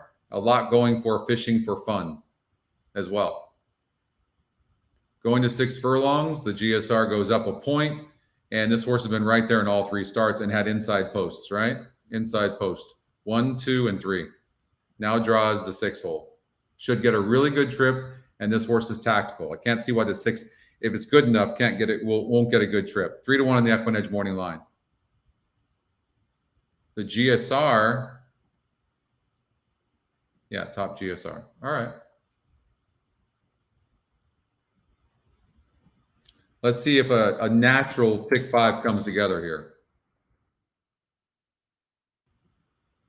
Maybe cover these 2 horses.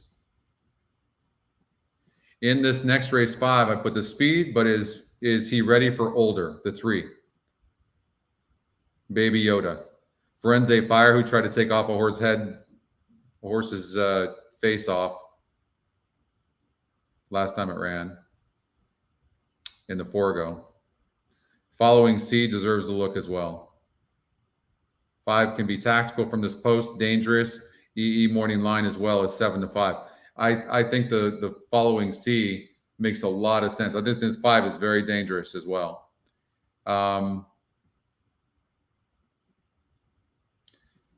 looks like the speed of the race. 33% top Scotty pick. I think the 3 could go gate to wire. It might be worth a single. Could be. Then you could spread out more. These are the types of risks I take. Maybe throw the Scotty long shot in there.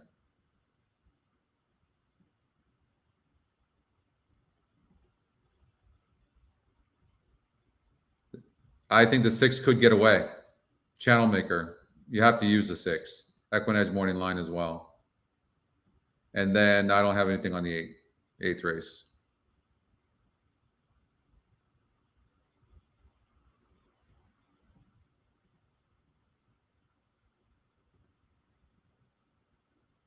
And you can cut back from there. It might be this right here.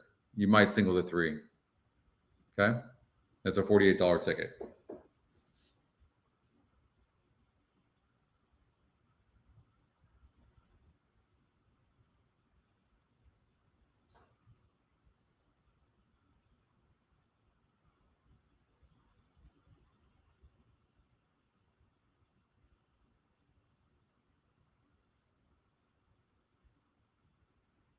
Started late Big 5 here at Belmont Park. They're at the gate.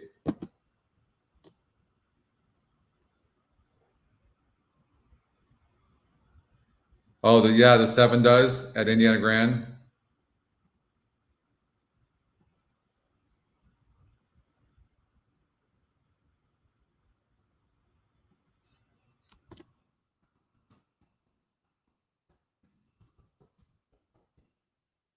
I can't tell you how many times these kind of notes come back to help me win money. Like yesterday, the pace number was so huge for me yesterday. I can't even tell you. So big. And we're using the 5 and 6 in here. 6 should outrun those odds for sure.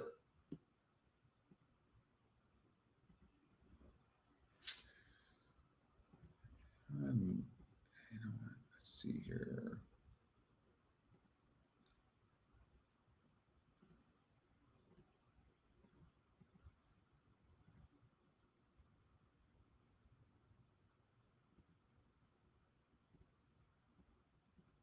So I just did an exacta box, and then I bet them both to win. The five is 7 to 5, but I would get that win back. I should actually put another win. I should put a couple $100 to win on the 5, and that'll get close to getting me my money back in case it does win. But if the 6 wins, then looking good, and hopefully the 5 comes in second. We'll see. They're going 6 furlongs here. These are 2-year-olds. By the way, maiden special weights, purse of $90,000.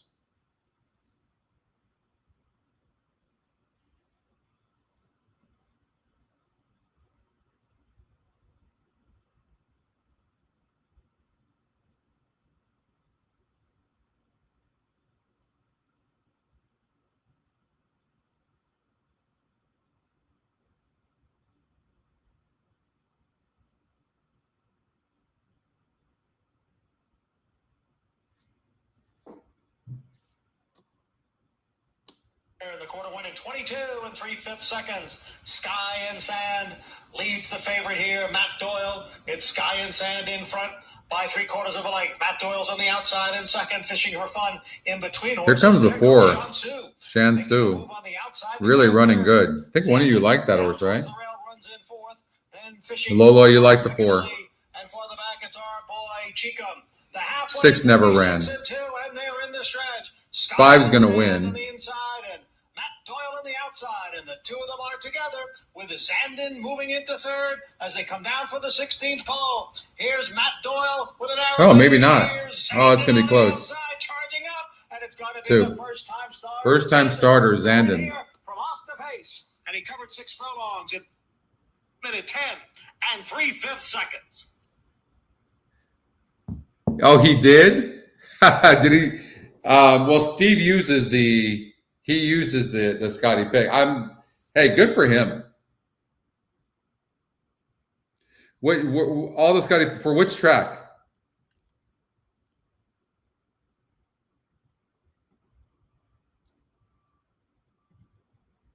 Nice.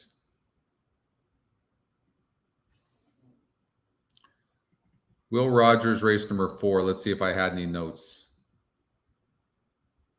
Nothing.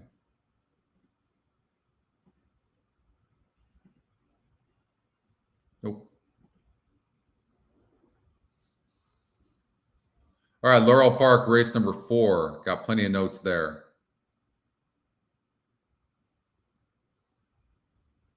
I think I'm going to put in an entry. How many more entries are left? 76.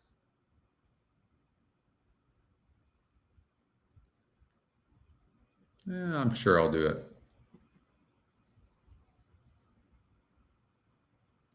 Oh, Keeneland 7 through 10, and then Belmont 5.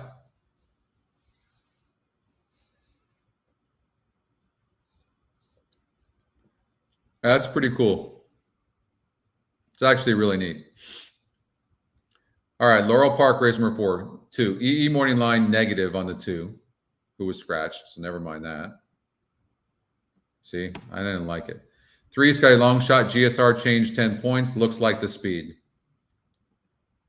Cairo Boogie. And it's your favorite.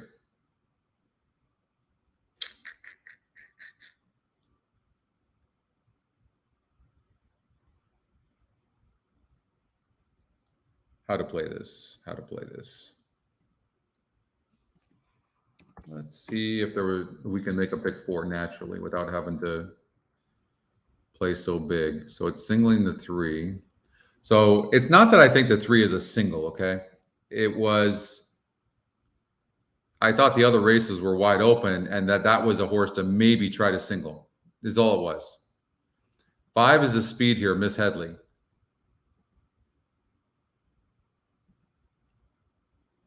I mean, this horse, maybe Miss Headley is a horse to take a chance and try to beat. Or not beat, I mean, try to beat the 6 horse Corn off the Cob. I don't know. Because this Corn off the Cob sure looks good as well, right?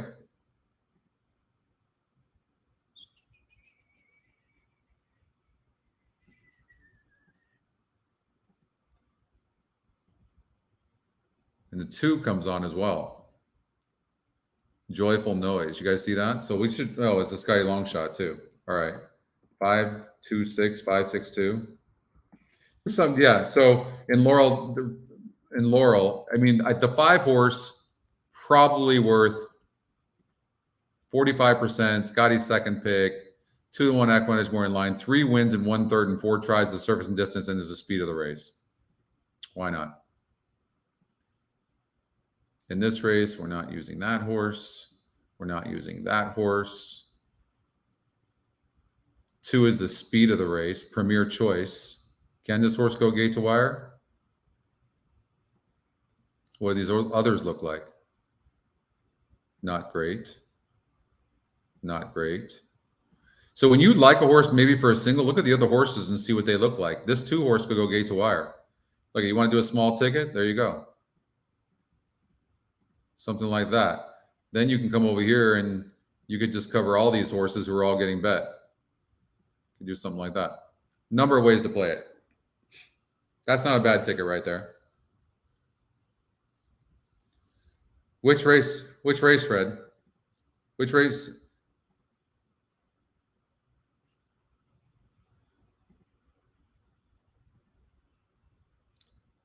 Will Rogers Downs? 8-1.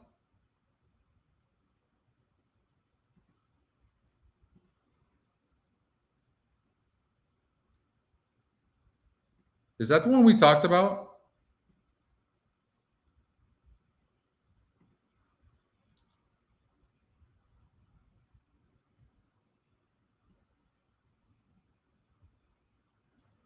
No. Scotty Longshot, right? That's what you're talking about?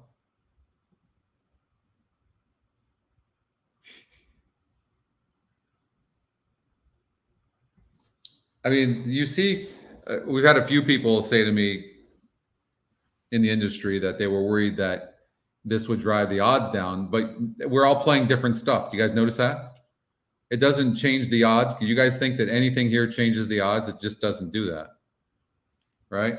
But in this race here at Laurel Park, race number 4, I'm leaning towards the 3.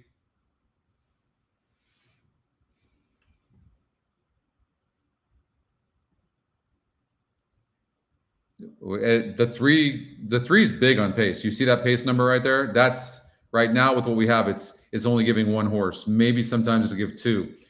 The simulated race has the horse going gate to wire, and the pace number says the horse is going to be on the lead. The horse is 5-2. So maybe it's a single if you're playing a pick 4.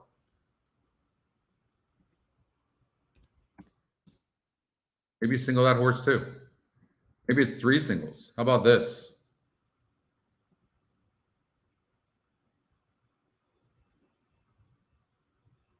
How about a pick 3? 3 with 1, 2, 3, 4, 5, 7, 8, 11, 12 with 5. You could do a pick 4 like that. It's only $4.50, but if it hits, it's going to pay good.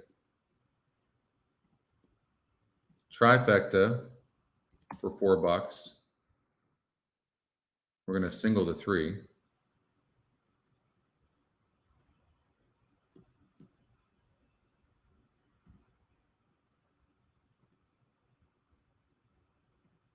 All right, already? Come on.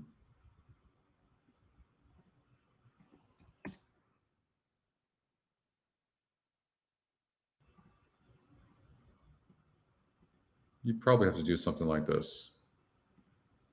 It's going to be $8 or $6. There you go. 3 with 4, 5, 6, 7 with 4, 5, 6, 7. 5 to 2. So for me, I got to bet it to win. It just looks like a strong possibility. And then what you can do is cover your bet in case the 3 loses, right? So you could do an exacta for $50. 4, 5, 6, 7 with 3. You could do something like that.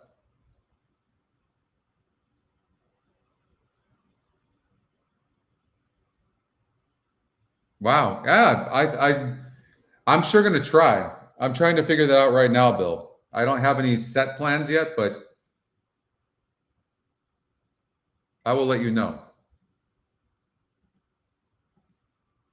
All right, they're loading into the gate. Let's see if this 3 can go gate to wire. They are going 8.5 furlongs. Come on, 3.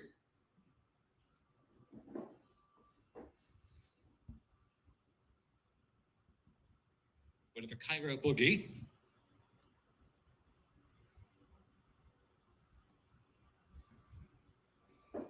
Loads in without the jockey. 9 to 5. Thank you, Oscar.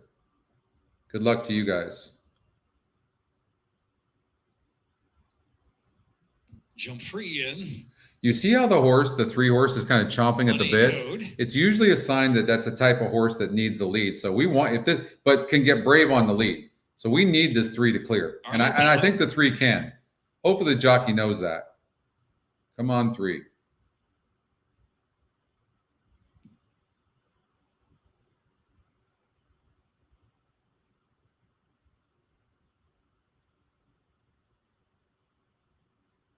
And they're off. No money down, and Cairo Boogie firing out to the lead, and Money Code away third. Here's Jump Free. So nothing the jockey and the 3 could do because the 5 horse on the outside wanted to go. 6.5 lengths. I hope the 3 can sit. No money down, leading. And on the rail, the jockey had no chance, but he wanted the lead, but he didn't get it. Jump Free getting closer early. Arlo Bello So we just have to hope that he can relax. It is No Money Down, trying to slow it down. No Money Down leads the way from Money Code. No Money Down about a length throughout Money Code. And Jump Free, far outside is Arlo Bello. Cairo Boogie and Riverland is trailing in between horses. Tight pack, only 4 lengths from first to last. No Money Down to the back market. There is Riverland. So it is No Money Down the neck in front from Money Code alongside. No Money Down the head in front from Money Code. 4.5 furlongs left. Cairo Boogie pushing through on the inside, and Jump Free and Riverland and Arlo Bellows outside. Around that far turn, wide open affair. No Money Down, 3.5 from home, with a head in front from Money Code there on the outside. Money Code, No Money Down, ridden along down to the inside. Cairo Boogie's right off the leaders now in third. Arlo Bello and Jump Free, and Riverland's dropped out of it. 2.5 furlongs left to run. And Money Code on the outside. Money Code fires on. Money Code from No Money Down. And Cairo Boogie driving toward the center of the track as they straighten for home. Money Code in front by 2. Cairo Boogie on the outside, charging hard. They're both driving past the furlong marker. Not the way you drew it up. Cairo Boogie takes the lead from Money Code. It's a gap of 6 lengths back, and a tired No Money Down is third. Cairo Boogie to do it. Cairo Boogie will win by 3. Cairo Boogie from second, Money Code, and Jump Free in the photo there. No Money Down is inside. Yeah, I mean, I didn't expect it to win like that, but we'll take that. 3 horse. It got bet down late, 3-6 in the end. 5 horse really, the jockey went really aggressive all out. I actually wasn't worried about the 5 because when the jockey on the 5 horse decided he was going to send like that, I mean, really, really asked the horse, that's going to cost the horse late. Now, at the top of the stretch, I wasn't feeling confident, but this wasn't about this horse finishing. This was about the other horses stopping. But either way, we got it home. Not the way we drew it up, but we'll take it.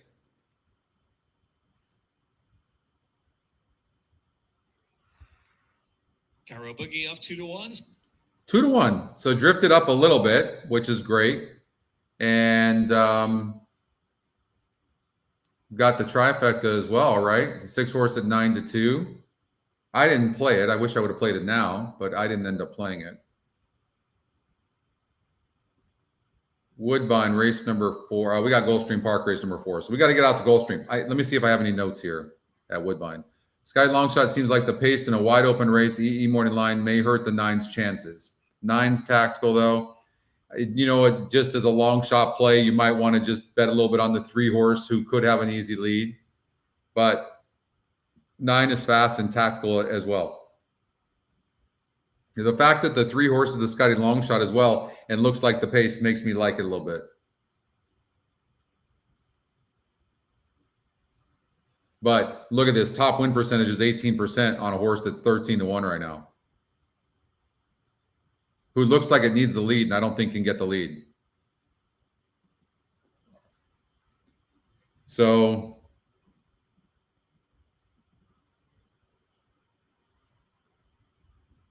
all right, let me know what happens in that race. We're going to get out to Gulfstream Park, though. We got 2 minutes before Gulfstream Park. And 2 is the speed. 2 minutes to post time. 60%, 3-5, 5 horses in the race. I think very clearly this horse is the horse to beat. I really do. Big drop in class. And there's just no pace in here. Unless this first-time starter is really fast. And a lot of these first-time starters will break slow. The workouts here look pretty good. I will say that. On this 5 horse. 6 horse, good trouble, no speed at all, but is dropping big time in class. So you have to figure this horse is going to move up. I got it with the speed, 60%, top Scotty pick.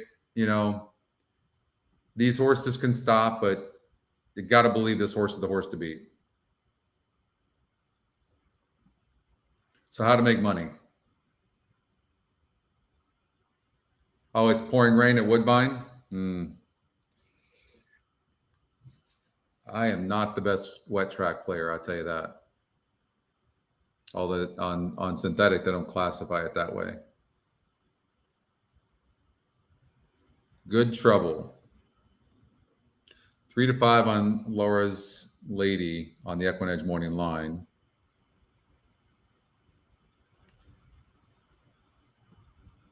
I don't like the 4. Less than 1 minute to post time. What about a 2-5-6 trifecta? You know, I mean, to try to maximize the money.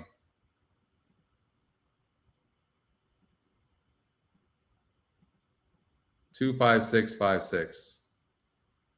And those are the horses getting bet, and that won't pay anything. How about a superfecta?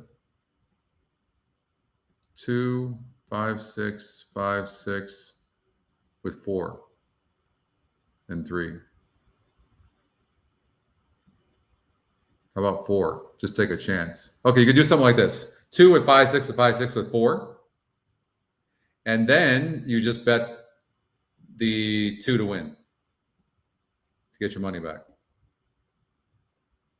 Something like that. What's up, Linda? Best of luck to you as well.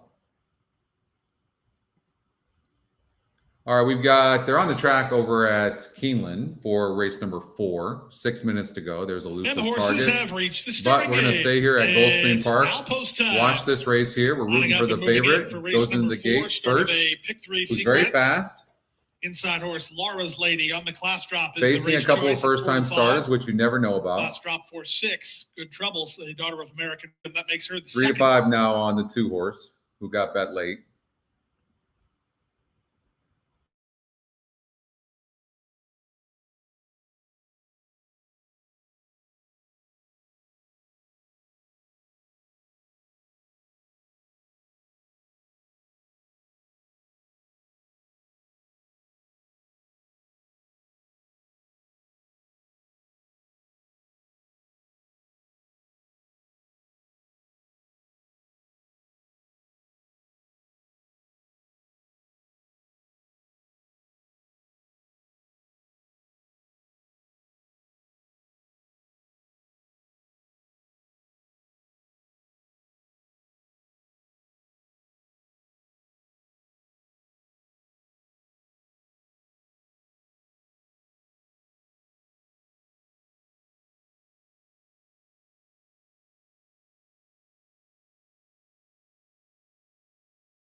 All right, can you guys see me?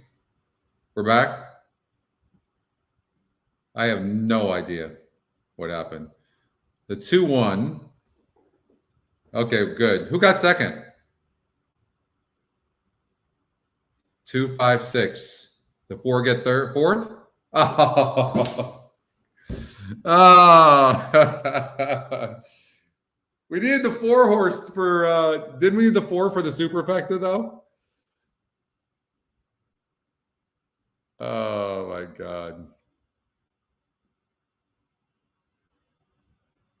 Well, that's good.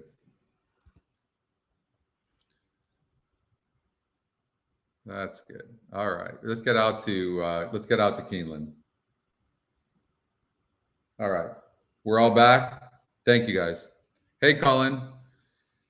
All right, Keeneland. Scotty long shot. 1 and 2 seem faster. I didn't like the 3. The 1 and 2 are the speed of the race. It looks like the 2 horse. The thing I like about it is it looks like it can rate some. I'm pretty sure these are the 2 horses that are going to be on the lead.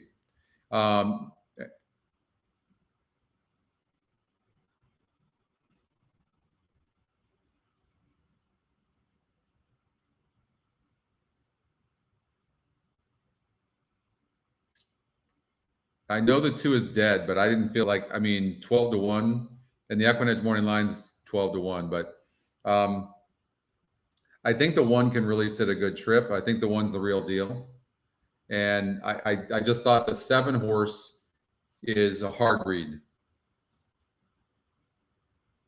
Lolo, you like the 1. Oldie, you like the 7. I just think the 7's a tough read. You know?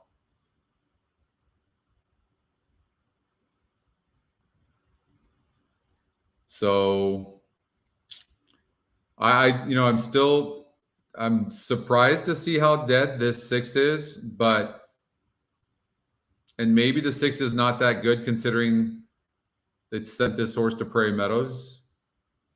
Possibility. Rich Strike. No. I mean, that was a 32 SOR. That was such a weak group of horses. I can't like a horse like this personally. I can't say it can't win, James. You know what? I got to be careful because this horse is 3-1, 8-1 on the EquinEdge morning line. But that 32 SOR, but it did win by 17.25 lengths, no doubt about it. And it beat 10 other horses, and it broke last from the rail. I mean, did they? I mean, well, they really caught him there, didn't they? Like, what a good claim that would have been. Look at that. First race, they put the horse on the turf. Look at the GSR. It jumps from 53 to 68. Broke 10. This horse has a habit of breaking bad, huh? You know what? I don't think we know this horse's level. I'm going to take that. No, James. I don't know. It's 50-50 with this horse. I don't know. I'm passing on this race. Good luck. There goes Sport Pepper, and there goes Red Label. Red Label, determined to have the lead. Sport Pepper's Will Rogers Downs, race 5. The one horse popped up. Away, running in the third position. It is Red Label with a short lead, but now Sport Pepper takes over from the outside into the first turn. Sport Pepper outward from the rail leads it by a half length. Red Label second by 2. Elusive Target third a half length outside of Bellotti in fourth by 2 lengths. Then Britain's Kitten against the rail in fifth by a length and a half. Rich Strike is sixth up toward the inside, and Tuana's last of the 7. It was 23.13 seconds the time for the opening quarter with Sport Pepper the leader. Sport Pepper on the backstretch leads it by a length. Red Label right there to the inside. Here's Bellotti moving up between horses, third a length off the lead. Elusive Target fourth to the far outside. Then a break of 3 more lengths back to Britain's Kitten just to the outside of Rich Strike, who hugs the rail to the far turn, and Tawanis is still last. It was 46. Right now, I would still take the 1. Half mile. And the 7's going to come on as well, but it's tough to win when you're that far back. Now, and nobody else is coming. Some ground in third, down toward the inside by a length and a half. Then Elusive Target, who's also lost ground around the this is a poor group of horses. Nobody wants to win this race. 7's toast. As they swing on by the quarter. Here comes all of a sudden the 4 got a spark plug up his ass. Leading Bellotti by 2 lengths. Britain's Kitten third, firecracker or something. And then Red Label on the inside of that one. Sport Pepper into the stretch. Maybe they're not going to catch this 3, right? I don't know. Third up on the how poor was this field? The 6 horse who was and Britain's all these horses now are finishing. It looks like they're all finishing, right? They're not. The 3 stopping. The 4 is not changing leads. How ugly is that to watch? 3 is going to go gate to wire. Corey Landry to win at Britain's 24-1. Thank God. That's what you go, Scotty. You're the expert. Why didn't you give us a horse? That's why. Just look. 3 was the only one I threw out. It was the Scotty long shot wins the race. What's up, Nathan? That was just horrible. Oh my God. And I'm like, okay. And the other was the 1 and 2 were faster, but the 3 gets the lead. So there you go. What do I know? All right. Steven's alive. We got to root him on. Will Rogers, race number 5. Okay. We got 1, 2, 4, 7, 8, 10, 11 for Steven. All right, GP, pick 5. Will Rogers Downs.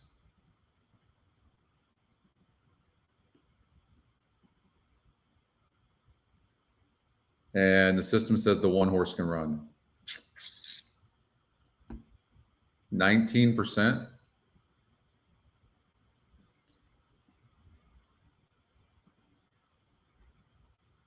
You're still alive as well? Will Rogers, oh, it's a quarter horse race. That's not going to show us anything. This system does not do quarter horses. All right, well, the 1 horse is 7-2. You might want to bet it. It's popping up as a horse that can run in this race.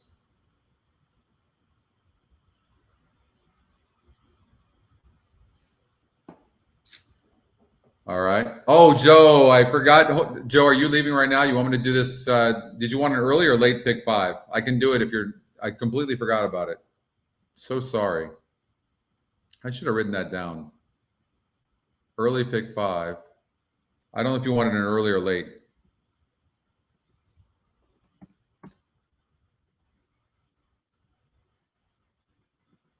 Santa Anita, race number 1. Let's see here.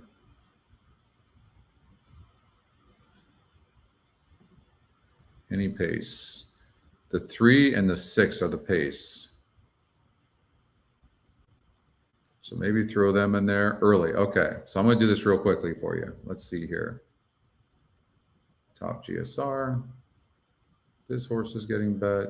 We're going to eliminate him. All right. Race number 2. Scotty, yeah, the Scotty long shot. 2 horse. The 1 horse is very fast in race number 2. And the system is singling it. It's 3-2, top Scotty pick, top GSR. I think we got to go with that as a single. All right. In race number 3, as far as pace goes, the 5 horse looks to be the fastest.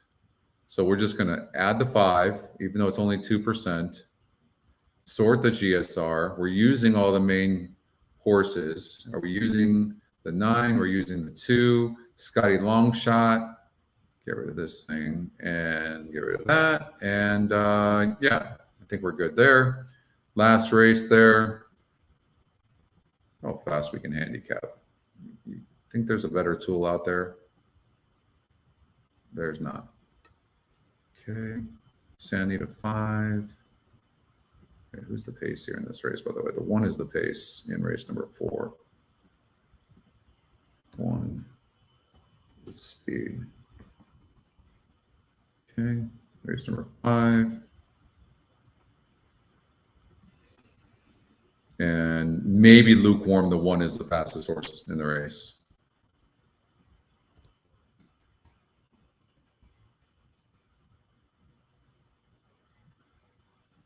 I have a note on Peanut Butter Cup.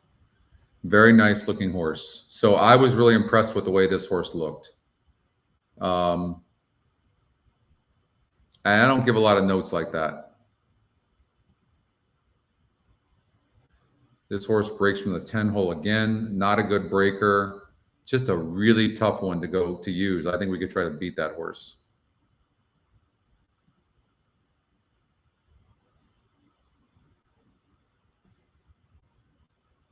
Get rid of that horse.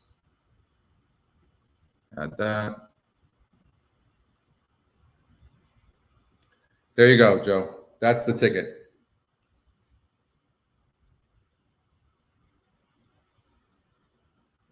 Who ended up winning the that race at Will Rogers? Did the 1 win?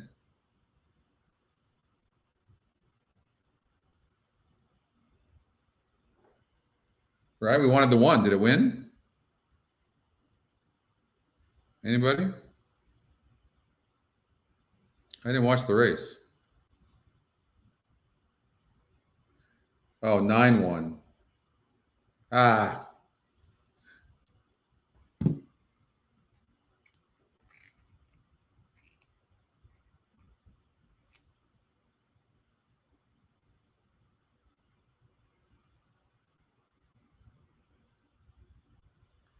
Yeah, the win percentages are. The win percentage algorithm, the new ones that we did on the ticket generator are using that. So you want to make sure that you add a GSR or an SOR.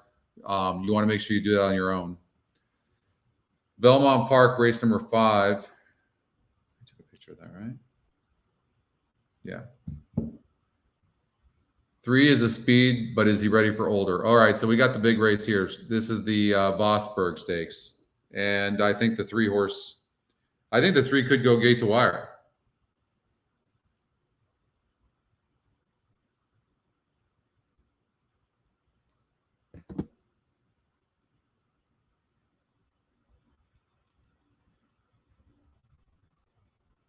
Oh, the 4 broke the gate. Oh, man. He's getting ornery in his old age. What about a 3-5?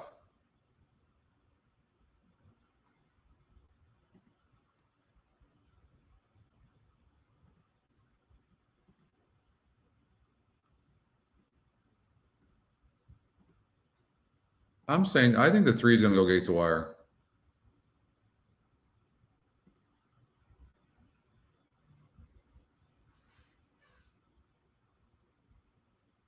Oh, now he just had to check up. Well, I hope he can rate.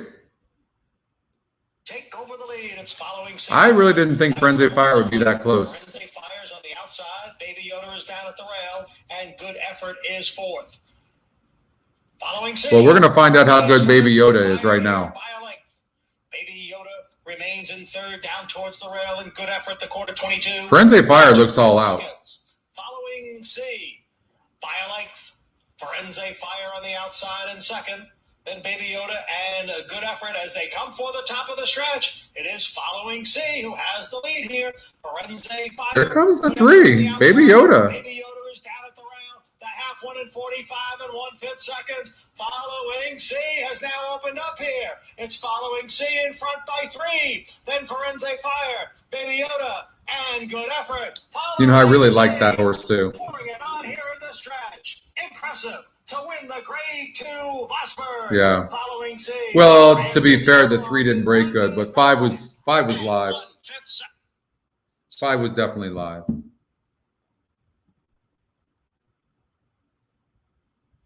All right, let's get out to, well, let's see if I had anything at Delaware.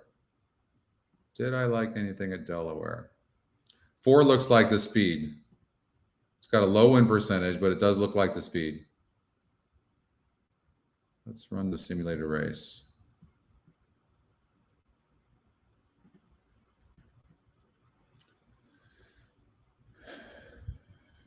Yeah,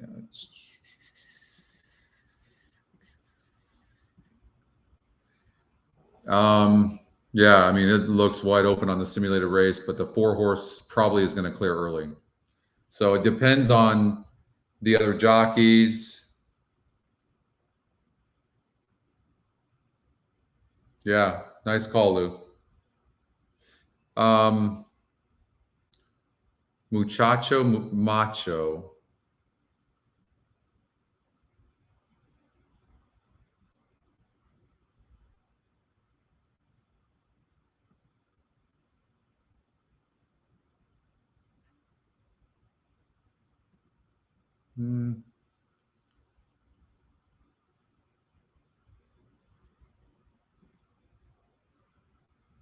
Yeah, that 5 was. 5 cleared, ran huge. Let me tell you, a lot of times it's just the pace, right? The jockey does a good job, and that's all it takes. 4 horse broke through the gate. That was going to hurt the horse. Come back to hurt the horse. And that's exactly what happened.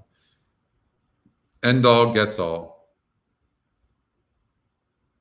No, I don't like this race. All right, let's get out to Laurel.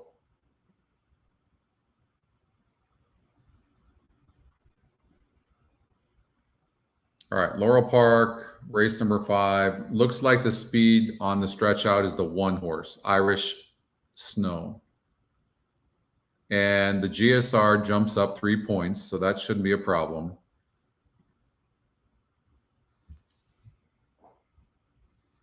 Marco likes the 8 and the 12. The big Moz is a price play. And ran a good race first time out. And the horse looks like it can rate.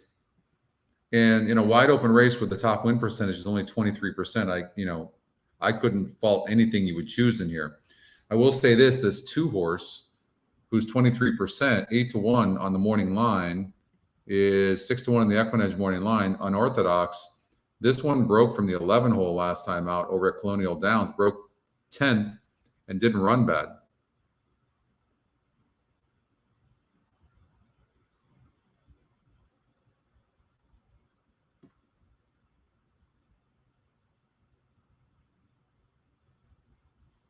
So an interesting horse. Any changes to speak of? Elvis Trujillo jumps aboard the 8. Jockey trainer combinations. Charlie Marquez gets off the 5 horse, who steadied in the turn.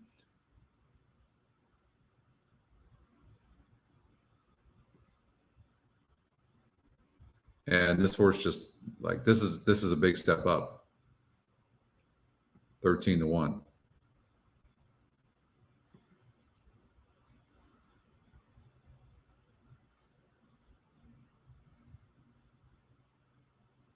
The competition here is this is a much easier group here. on this stretch out, and the horse should be able to handle this, no problem. I think the 5 is one you have to really look at carefully. I've seen that they're not running the. I agree with that, by the way. Ballyhoo Prince from the 11 hole seems to need the lead. Let's see. There's some speed in here.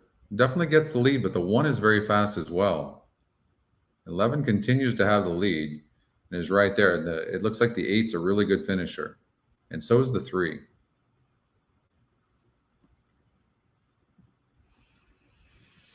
Scotty's second pick. Sometimes you know what you want to do when you look at a wide open race and you look and you think there's a vulnerable favorite that this top Scotty pick. Then look at the second top Scotty pick, and you find this horse here. You find the top GSR, 17%, 9-2 on the EquinEdge morning line, which is not bad considering it's a wide open race. It's spot on, and it's a Scotty's second pick, right? So there is some stuff that's lining up towards this 3. Tip your hat to that.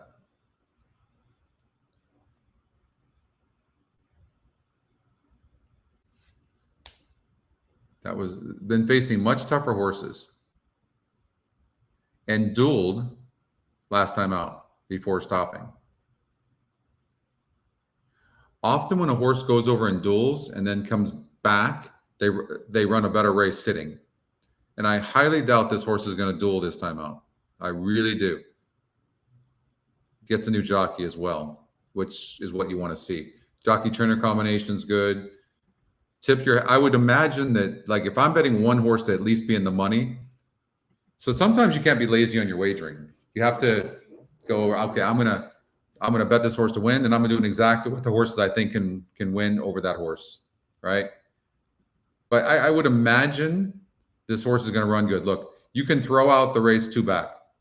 11 hole went off at 9-2, and that was 10 furlongs. Throw it out. The GSR dropped. Then you look at that last race, they went up in class to a 40,000 waiver maiden claiming, and then dueled and then stopped. Throw out those last 2 and look what you're looking at. You're looking at the winner of the race.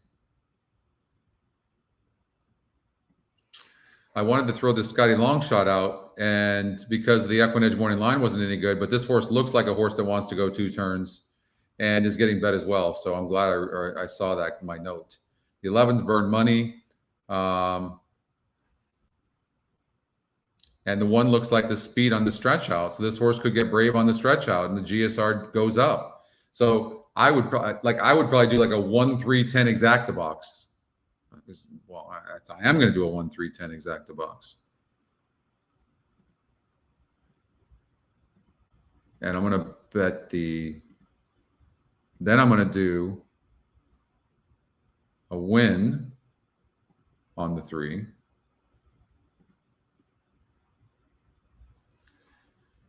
There's got to be one more cover bet here I could do. I'm trying to figure that one out.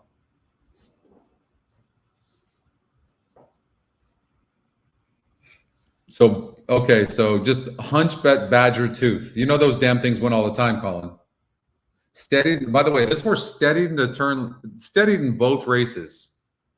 So, son of a gun, this horse could really come back to surprise us. Maybe, what about a 3-5 exacta box? Better do that too.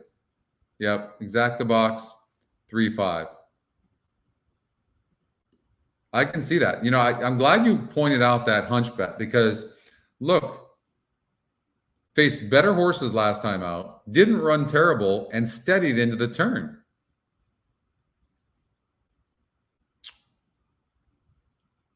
Good jockey aboard. Yeah.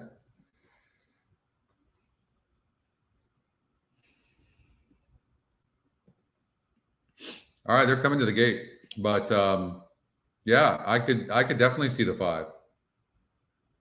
And this is just a hunch bet, but I'm going to go like this. I'm going to go trifecta, $25, 1 and 5. I'm going to go 1 unorthodox, 2-5. I'll throw the 8 in there. and the 11 just in case, and the 12.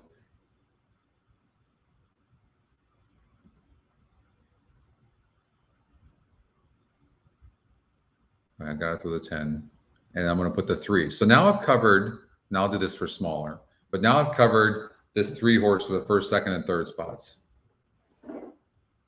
So let's see what happens here. They're loading into the gate. Race number 5 here from Laurel Park. Good luck.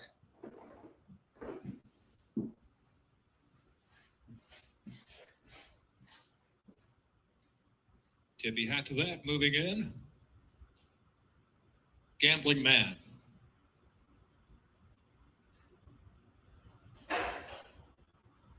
Chapino. Badger Tooth. Ballyhoo Prince in. Tip your hat to that. Now looks like favorite at 5-2. Ballyhoo Prince at 3-1.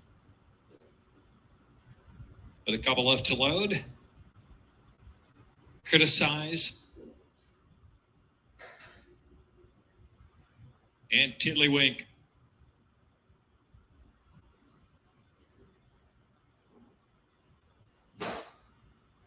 On the Exceller course rail at 70 feet. First race of the pick 6.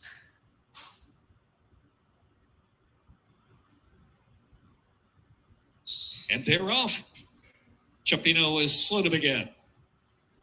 Ballyhoo Prince, here's tip your hat to that. And between horses, Criticized firing up with early speed as well as they go that first turn run. So tip your hat to that. And between horses is Criticized, and a 3-wide Ballyhoo Prince will settle third position. Irish Snow from the rail draw moves up to within a couple of lengths from the front. Gambling Man is followed by Badger Tooth saving ground. And the Big Moz, Tiddlywink 3 deep around that turn. Spanish Sea and Irishman side by side. They're about 10 lengths off the pace. And Unorthodox and Chapino after the slow beginning trailing.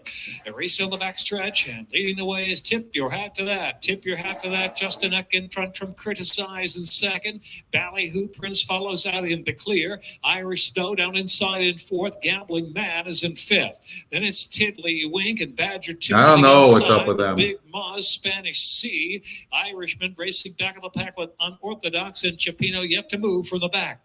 Heading into the far turn, about 13 lengths from first to last. It is Tip Your Hat to That ahead in front from Criticize, who keeps on pressing. Ballyhoo Prince is third, and 11 is done. For their Spanish Sea. I wish the 6 would Spanish stop. Sea, driven from fifth and now fourth. Here comes the 9. Red colors as they reach the top of the lane. Badger Tooth is in between horses. 3 so one-paced, and Unorthodox saving ground, which now is tries to good move going up into the long. traffic. They're into the stretch. Tip Your Hat to That. Spanish Sea continues momentum. Ballyhoo Prince and Criticized next. So he's going to Irish stop. Here Snow is comes the big retreating. long Irishman shot. charging to the center of the track. Here comes Irishman. Irishman now to the front as there's yards to go. Irishman from Ballyhoo Prince. 7, 11, 9, 5. And Spanish Sea will be third. Badger Tooth fourth and Unorthodox fifth. So it's just one of those brutally tough races. And the 3 had a perfect trip, no excuses. No excuses at all. Gulfstream Park race number 5. Possible speed of the 7 and 10, but this was a wide open race. Yeah, that was terrible. Will Rogers race number 6, the 5.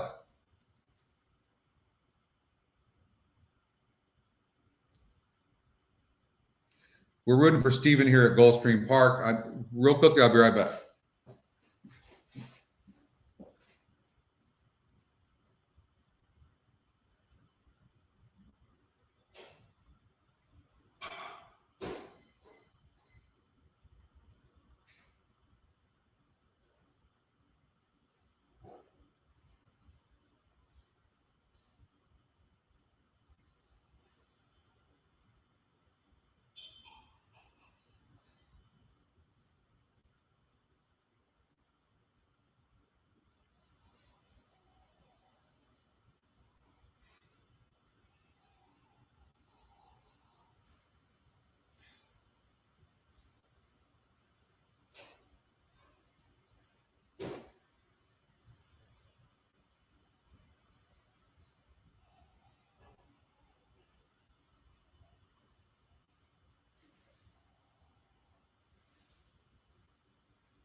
All right.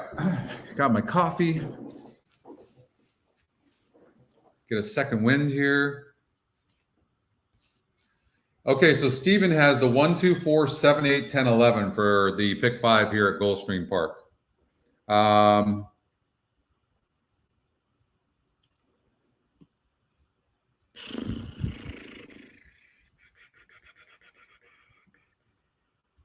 That was, look at that race.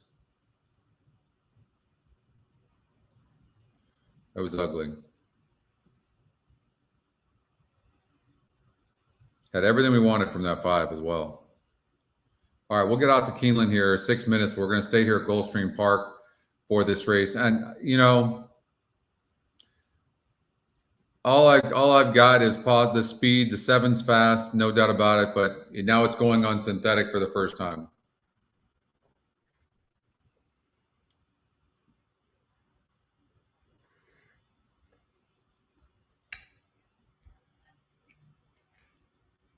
Lola likes the 2 and 11. Grand Malbec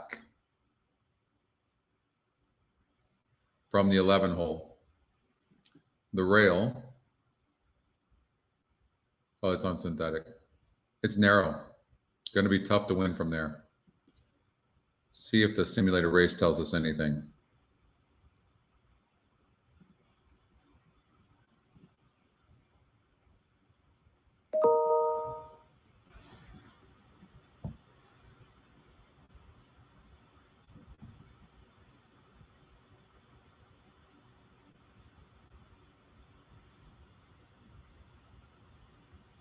Still time to wager on the Saturday Rainbow Six. Look at this betting board for an opportunity for a score. Rainbow Six guaranteed jackpot pool today is $500,000. Everybody has a chance here. It's a full field of 12. Last chance to wager. I'm sick, you guys. I did not see this, but on one of the new algorithm, the one that pops up, in race number 5, it gave the 3 and the 7. Didn't the 7 win? How did we miss that? It actually gave the 11. I've never seen it give 3 horses before in one race, but it gave the 3, the 11, and the 7. Never seen it give 3 horses. Will Rogers down 65, or well, it's too late now. Oh, 7-11. Wow.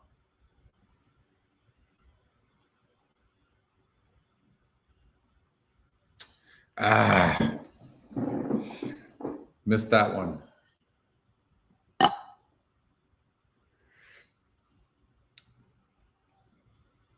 Here in that simulated race, I'm just trying to use whatever tools we have. The 11, it's going to be just tough to win. The horses are at the gate. You might want to bet the 11 top Scotty pick. It's not my type of horse. Handicapping moving in. Race number 5, start of the Rainbow Six. I'm rooting for Steven. Steven, good luck to you. 4 till the end. It certainly looked like that kind of race coming into the contest. Yeah, I mean, it's just field on the all-weather. It's just really, really tough. 8, 9, and 11, all 5 to 1. I like horses that have speed. Farley. But I'd rather a horse be a little bit tactical. Utrecht has stepped forward. Candy Crush'em has the rail draw. And have a good GSR, decent GSR number. And the 7 and 10 are probably going to duel. Super Jaguar. I really like the way the 2 ran last time out for my friend John Graneri, the 2-horse imaginary stables. Now, Dr. DJ. How about this one? Ranger up and Grand Malbec. First time synthetics got the top GSR. Maybe the 9-2, 6-horse. The Scotty Longshot can rate some. What about 2-6-9 exacta box? I want action. Outside Positive Phil to complete the line.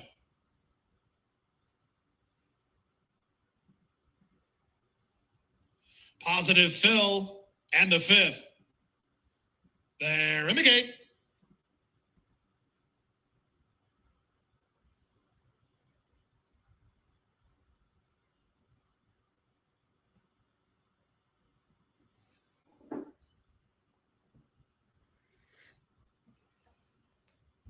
And they're off. From the center, Charmel Chic begins well and heads off for the early advantage. Moving up on the outside, Grand Malbec and Positive Phil have a bit of speed today. Down at the inside goes Farley and splitting horses Cramden. Super Jaguar is 3 wide. Utrecht is nearest the inside and races only about 4 or 5 lengths off the pace center, followed at the rail by Candy Crush'em. Till the end is between horses. Deep on the course in County Court, the early trailer is Dr. DJ.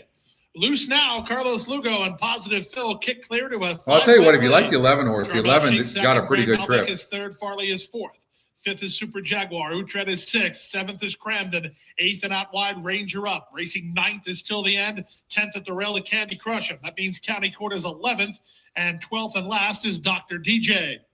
They make their way down the backstretch. The quarter time was 24-2. That's a lively pace over the Gulfstream all-weather. It's Positive Phil on top, 3.5. Charmel Chic second, Grand Two's got to get the trip. Farley watches the Has horse. inside lane. Super Jaguar is Has next. a lot of horse. Utrecht travels well into the race. Definitely running best in my mind. The 11's running very good too. Then Cramden and Ranger Up, followed by Till the End and Candy Crush'em. Out the back is County Court, is passed by Dr. DJ as they run for home. That's all for Positive Phil. Here's Grand Malbec moving up 3 wide, 4 wide. Utrecht behind the speed. Farley, Charmel Chic's not going down without a fight. Cramden tries to rally from the back. Who do you like here? They straighten for home. Down the center, Utrecht tries to get Grand Malbec, who has the lead. Farley between horses. Till the End is underway with County Court. 1/8 of a mile to go. Grand Malbec is still finding. Here comes a Farley 9, my trying. gosh, flying. Utrecht on the outside. Who's on Here the comes inside? Farley from between. Farley in an upset. Farley and Chantel Sullivan for the money at 25-1 in 145 and 3. The 3 horse. I mean, that did it not look like that kind of race? Oh my gosh. Oh, Steven, I'm so sorry. That is so darn brutal.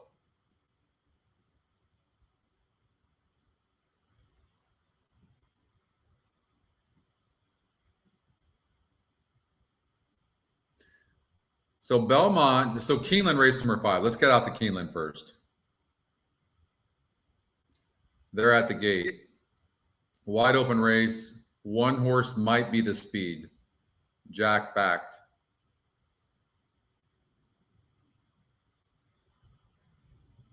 I think the 8 horse, just the name alone, can probably run. Scotty Longshot, first time starter, has a bad GSR. The 5 horse top GSR can probably run. And the 3 horse seems like a runner to me.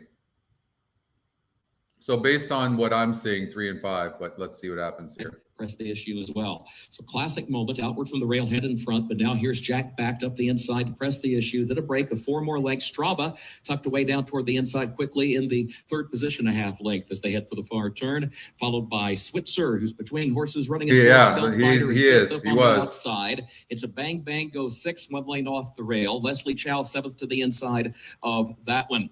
OP Firecracker is 8th. Jackie's back is 9th. 1 and 4 dueling. I mean, you never like to see the way the jockey's riding the one right now. I mean, all out. Quarter. Classic moment to the outside, and Jack backed to the inside. They're joined Here by comes the 3. 3rd, who swings up with Stealth 5 is coming as well. Strava in behind horses looks for running room from 6 if they turn for home. 3 has nowhere to Classic go, moment, does he? Short No. lead. Switzer is there. Strava to Might the want to inside. watch that OP 3 next time out. Very tough to go to the rail and run like OP that, but 2's Firecracker going coming to after run good Switzer, or who's ran between huge the horses, entire way. and Classic moment, who fights on toward And the inside. I was OP impressed with the 3 for Firecracker, sure, Switzer, no matter what he Classic does. moment, Strava switching lanes to the far outside. Here's You're gonna Strava get with it. a late run. Yeah. That Wow. was quite a move. That Strava was. angling 4 wide in the final 16th and rallying up to win it for Tyler I note on the 3 seems Caglione. like a runner. All right, 9-2.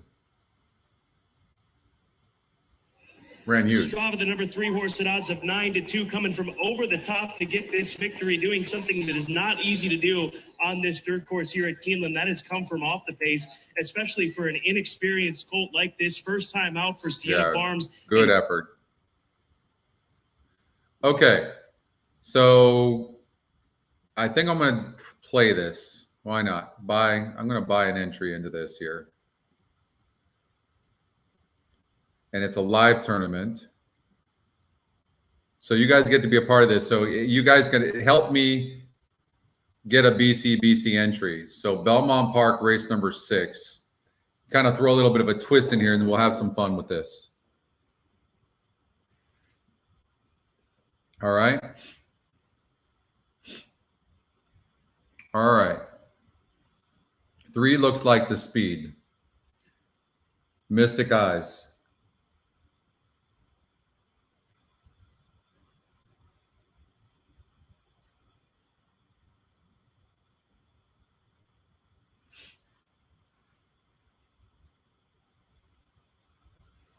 We'll run the race, use whatever tools we have. What's up, Jen?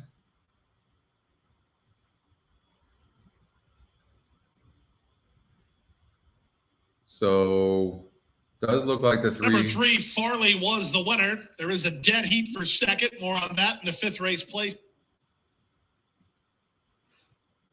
So three's they're going to be the front runner, it looks like, but doesn't necessarily have to have a really big lead, I don't think, but we'll see. That was a really tough group last time out, but now is in this. This is a grade 3 80 is so tough. I can't tell you. This really came up tough.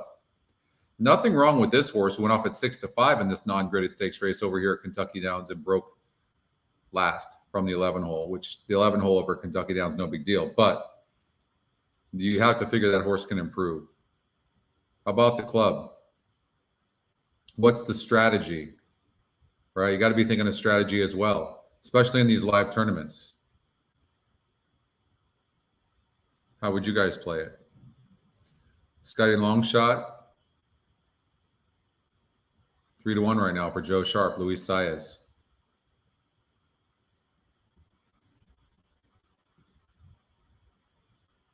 Mystic Eyes. Manny Franco gets off of the 10, who was scratched, in the 12, who I didn't like anyways.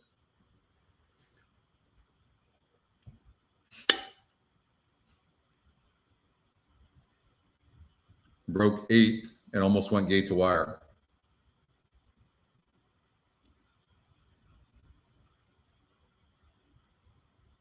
I mean, for me, the 2's dead on the board, but we have this horse at 9-2. 9-2 on this 2. Should that be a play? Should that be my strategy? I mean, how do I not play a horse that's 18-1? That's 9-2 on the EquinEdge morning line. I don't know. James likes the 11, mainstay.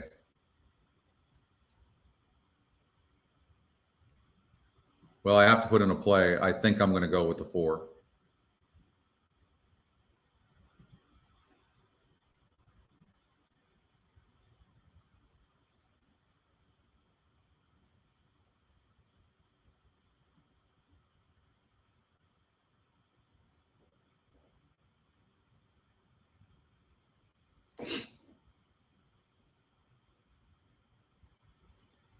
Scotty Longshot with a good break.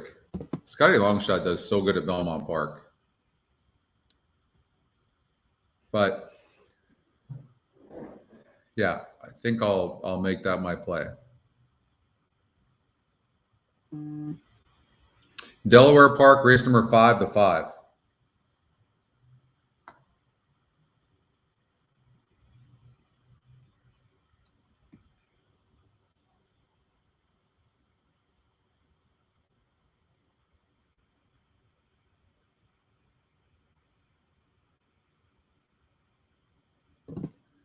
All right, they're going to the gate. They're going 6 furlongs. This is the Matron Stakes, grade 3.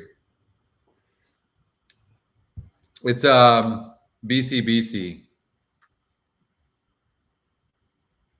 To try to qualify for the BCBC, which is $10,000.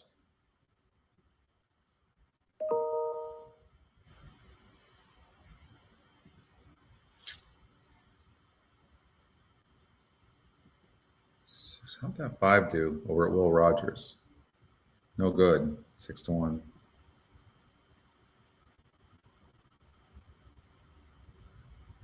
Delaware 55.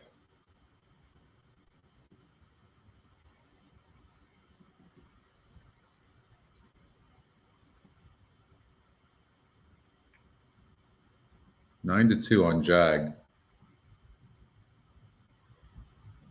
Nice, Jared. It's a live tournament, oldie.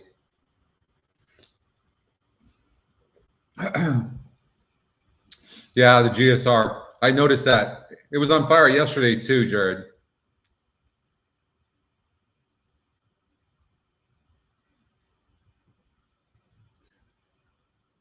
What's up, Taiwan? All right. I went with the 4, the Scotty long shot, top GSR. Waiting for Dufresne, Mainstay, and Gal in a Rush. Lady Danae. Let's see what happens here. Going 6 furlongs. This is the matron. Ready for the start.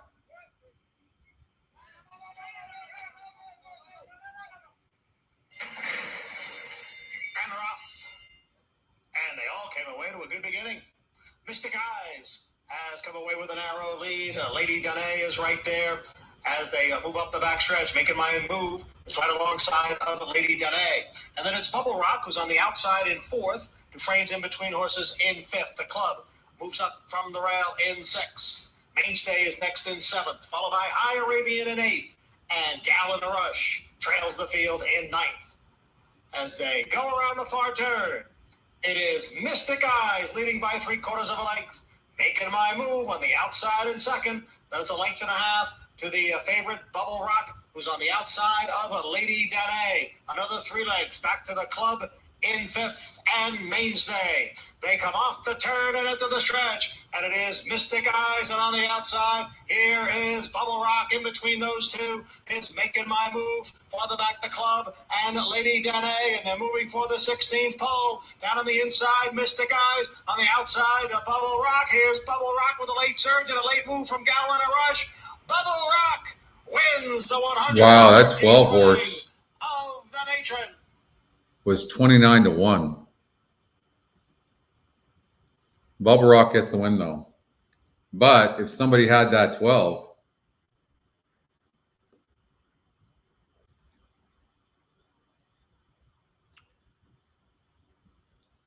I don't think if they'll show.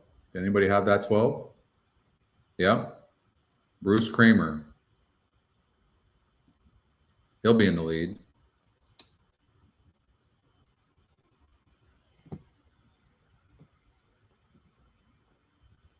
Another person there. Yeah, so a few people had that 12. Thank God I didn't win. That'll throw you off quickly. It changes the entire complexion of the way you're going to play. All right, so we don't have to worry about it until race number 7 at Belmont. But okay. Delaware Park. I don't think we have anything really else going right now anyways, do we? Laurel Park coming up, but Delaware Park race number 5.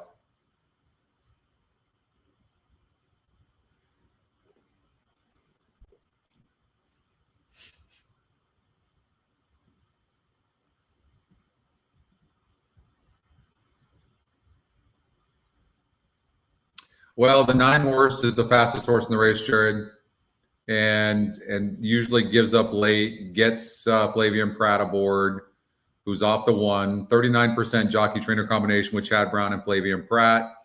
Althika or Qua is going to be the horse to beat.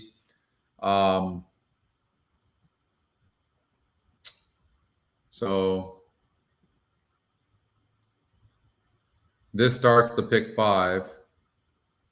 Which I did the End of Money podcast and we covered this, and I singled the 6 horse Extravagant Kid. That being said, I just wasn't sure about the form of the 2, and I wasn't sure if the 4 would go with the 2, because the 4's best strategy is to go with the 2 here. So we'll do a pick 5 here at Keeneland, but that's coming up in 20 minutes from now. I can see the 9 going gate to wire, but in the money in 7 and first or second and 7 of the 8 tries, and has a huge GSR, the speed of the race for sure. And, and she's going to have to hang on, so you know what she's going to do. That's for sure.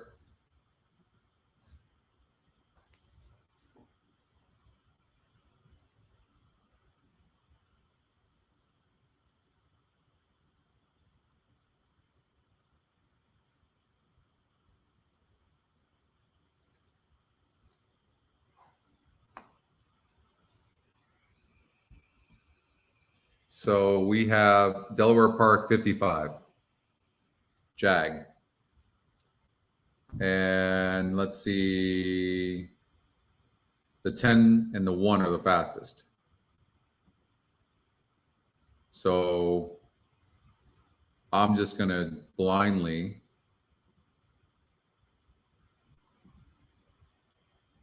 do a 1, 5, 10 exacta box.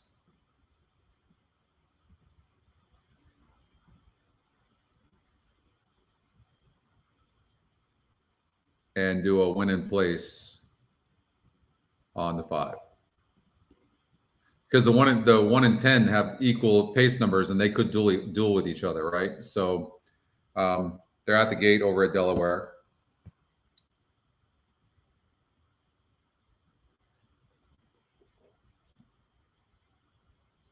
No, I like oh, you like the 6-2 oldie?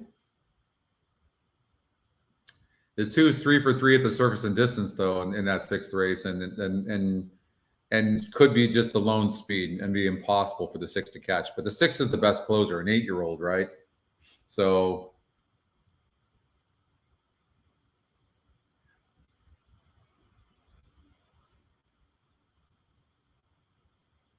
wow, nice, Jared.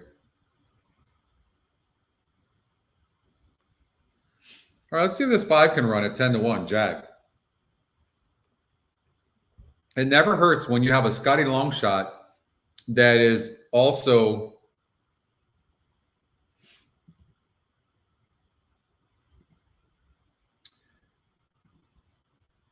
another algorithm comes in and says that it likes it. That never hurts because you have two different algorithms that are looking at something completely different. And then it's also the 3rd top GSR. Jag is. So what's the story with Jag? Yeah, I mean, it looks fine. Nothing wrong with it. Yeah. Only lost by a length and a quarter last time against similar company. Comes back at the same surface and distance. It's going to need some pace, I think. Let's see what happens.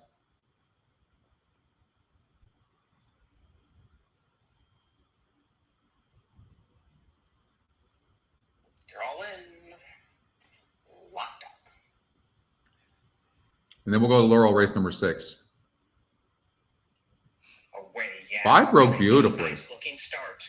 Unconquered Spirit bounds away on top. Boats are rocking from the outside. You know, I love jockeys that no matter if a horse's style is coming from behind, break good out of the gate. The jockeys that just let the horse just walk out of the gate drives me absolutely bananas. So First Citizen off the fence, but has a lead nevertheless, and it's a length and a half. Boats are rocking is second at the 5.5. And we said that the 1 and the 10 were the speed of the race, and that's exactly what we're seeing. I was hoping they would duel, and the 10 says, you know what, I've had enough of your bull crap, and we're going.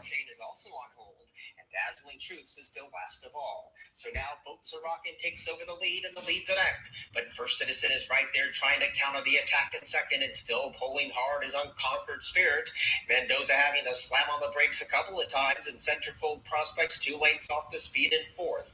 Up the inside, Dr. Shane, then Jag second last, and still last of all is No, 5 is toast. So now First Citizen is ready to take the lead again from Boats are rocking, and Unconquered Spirits looking like this one has full of run. Yeah, no excuses. 16 to 1. Never ran. Unconquered Spirit now and burst on through with a 3/16. First Citizen is right there keeping this one company in from dead last. Dazzling Truth is rolling now. It's First Citizen. 9 to 1 on the 6 horse going to get up. Wow, motoring them down. At 9 to 1 from left. All right, Laurel Park race number 6. All sorts of lightning and thunder out here right now. 5's the speed. Miss Headley, we talked about this. I like the 5, and I think it could come in 5 with.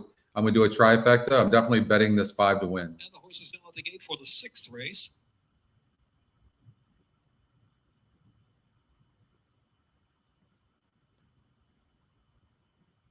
Ski Bunny. 5 with 2-6, 5-6-2. Joyful Noise. Eloquent Lady.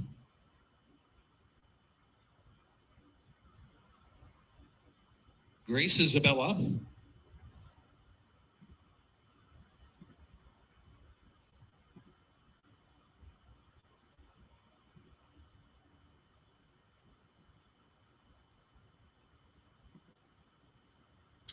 All right, good luck. Let's get this 5 home. Ms. Headley.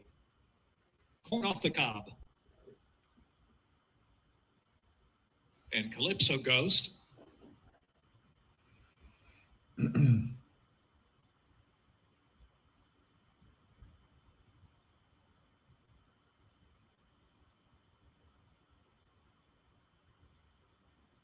they're off.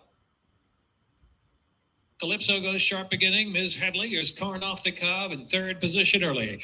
And then Grace Isabella and Eloquent Lady on the inside. Joyful Noise and Ski Bunny, the 2 in the back.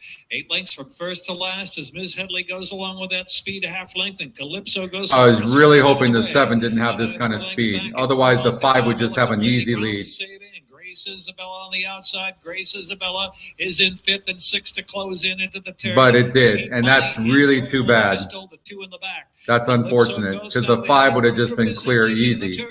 And Corn Off the Cob likes the duel just ahead. And Joyful Noise slipping through down to the inside of Eloquent Lady. Grace Isabella and 7. Bunny, they're at the top of The jockey always knew he had horse on the 7, I think. They've been going at it throughout.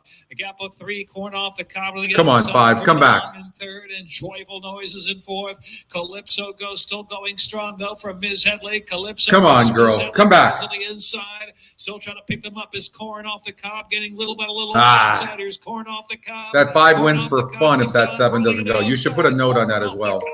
Corn Off the Cob and Calypso Ghost and Joyful. Oh, we just nailed that too. Look at that. 6 and 2. Wins. 5th and 4th will be Ms. Headley. 7. Damn it, that 7 had to run. I was really hoping the 7 wasn't that good. Otherwise, it would have come in perfectly. 5, 6, and 2.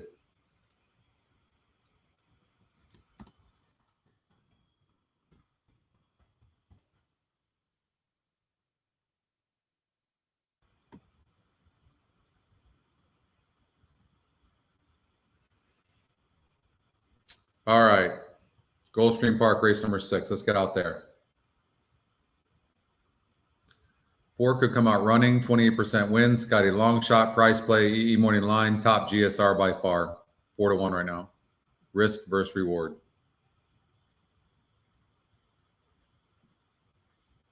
5-2 on the EquinEdge morning line, 28%. Price play, Scotty long shot, top GSR by 17 points. Up 12 points from its original GSR where it broke 7th against a 56 group. Gets easier, slight steady at the half, and jockey let off. Expect a much bigger performance here. Bird note is a 2nd-time starter. Steady to long, whatever that means.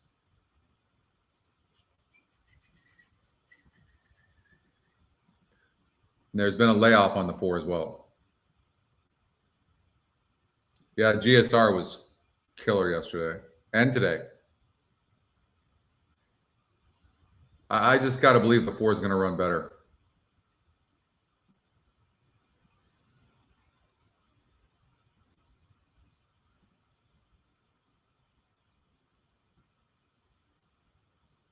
All right, I'm going to stay with you all through Keeneland race number 6. We'll play a pick 5. 4 also shows winning the simulated race over the 7.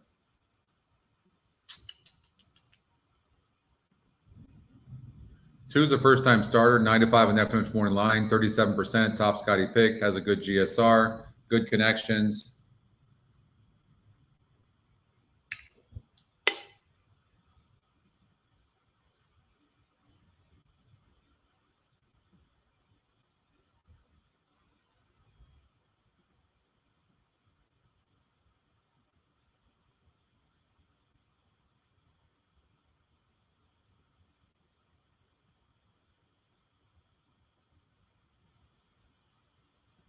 Good luck, Scotty.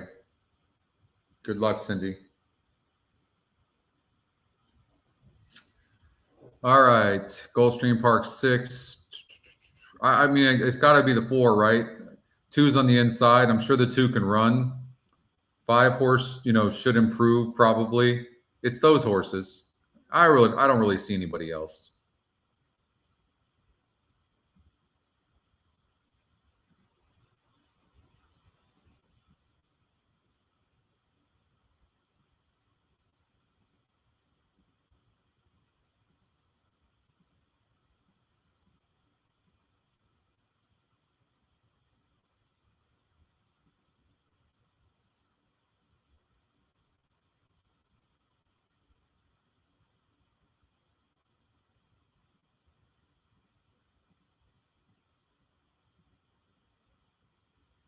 So everything for me is just going to be 4 with 2-5.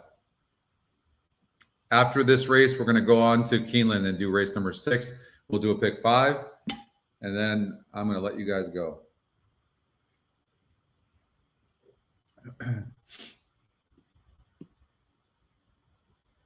The over at Keeneland, the pick 5 is all stakes races. All stakes. That's coming up in 8 minutes from now.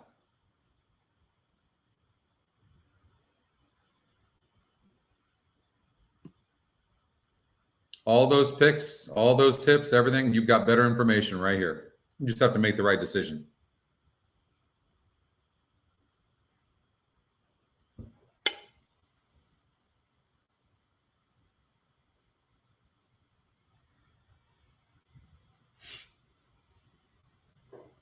That's it.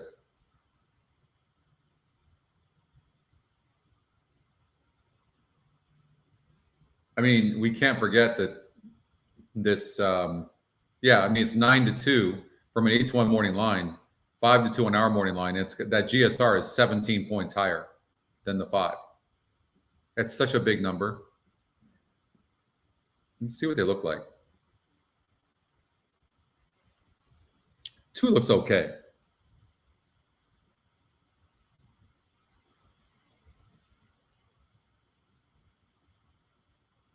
I'm not really liking the way the 7 looks.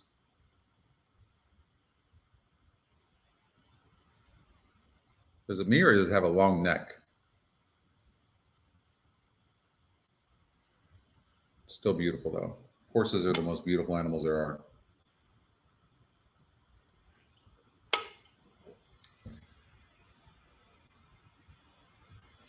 I'm expecting the 4 horses 4-1 right now. I'm expecting this thing to come out running.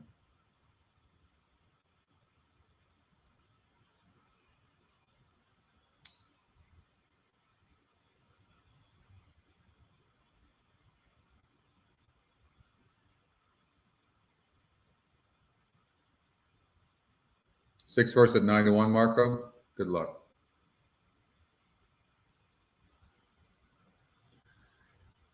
That's a good question, Daniel. I don't know. I try. That's a stat I try not to look at. I try to judge each horse by itself.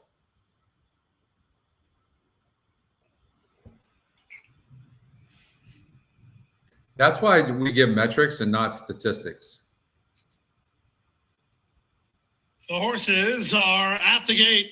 It's now post time. Don't forget pick 5 coming up at Keeneland. We're going to do that here in a couple of minutes as they load into the gate. We're rooting for the 4 horse who's been off a bit of a layoff since April. Favorite, Make It Big. But Make It Big. Big GSR. Safi Joseph Jr. sports the EquinEdge morning lines 5-2. The Red Oak stable. KC Chief and Risk versus Reward 28% now win. stepping into line. Price Here's play. Bird Note.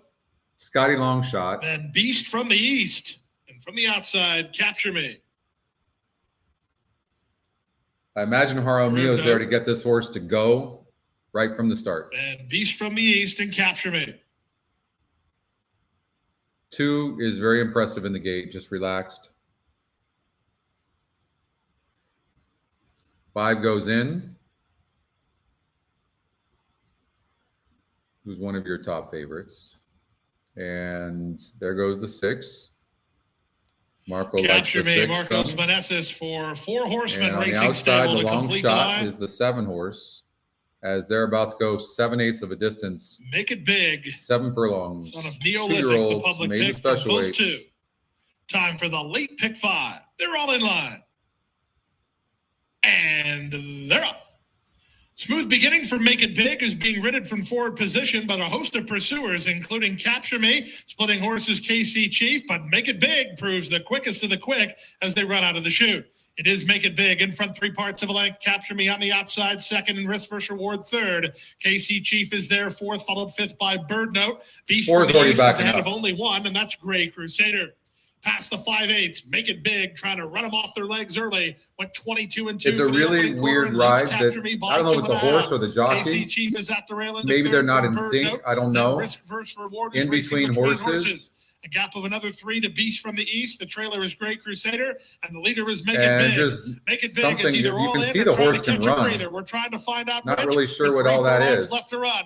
It's Make It Big in front. Now he starts to get away again. Guess it was the breather as he leads by 2. Bird Note and Capture Me second and third. Risk vs. Reward is next. From the outside, Beast from the East. There's a quarter of a mile left to go.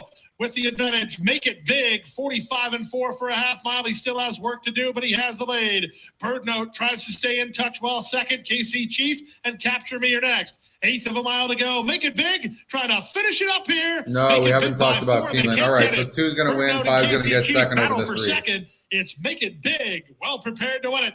Make It Big strides by 6. All right, the first time starter wins. Let's get out 3 minutes here. We got to get Keeneland for race number 6. And the 2 looks like Lone Speed. I like the 6 horse. This was the ticket I did on in the money right here. Now, this was just taking a risk on trying to beat the big favorites in the first 2 races. That's all it was. The 6 horse here, Bell's the 1 with Frank's Rocket. So that was on purpose. Okay.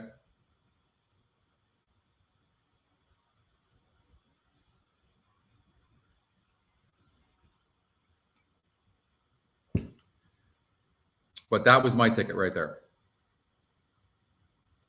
In this race here, the 4 horse can rate a little bit, but the 4 horse might have to be too close to the 2 horses very fast. 3 for 3, lifetime at the surface and distance. You can see right here, 3 for 3, 5.5 furlongs on turf, and been facing tough horses. If you're looking for a long shot, maybe to be third, it would be the 7. 6 is the best closer by far. 4 is tactical, a little bit. So if the 2 is going really fast, the 4 is going to have to be pretty close to him. I didn't know what to make of this horse.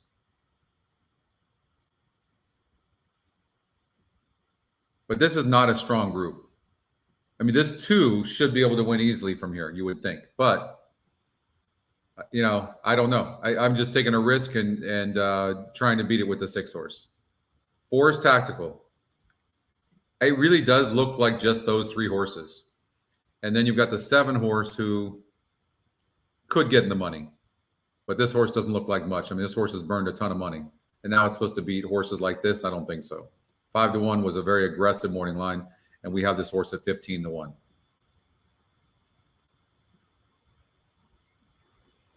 So you can see what I thought there. But again, this was strategic. Okay. I was hoping the 4 would duel with the 2, but I don't know that Tyler's that stupid to duel with 2, but I don't know. I don't think the 4 rated 2 back at Pimlico, but I don't think this horse can really rate that much. I don't think so. This horse breaks on top almost every time, first or third.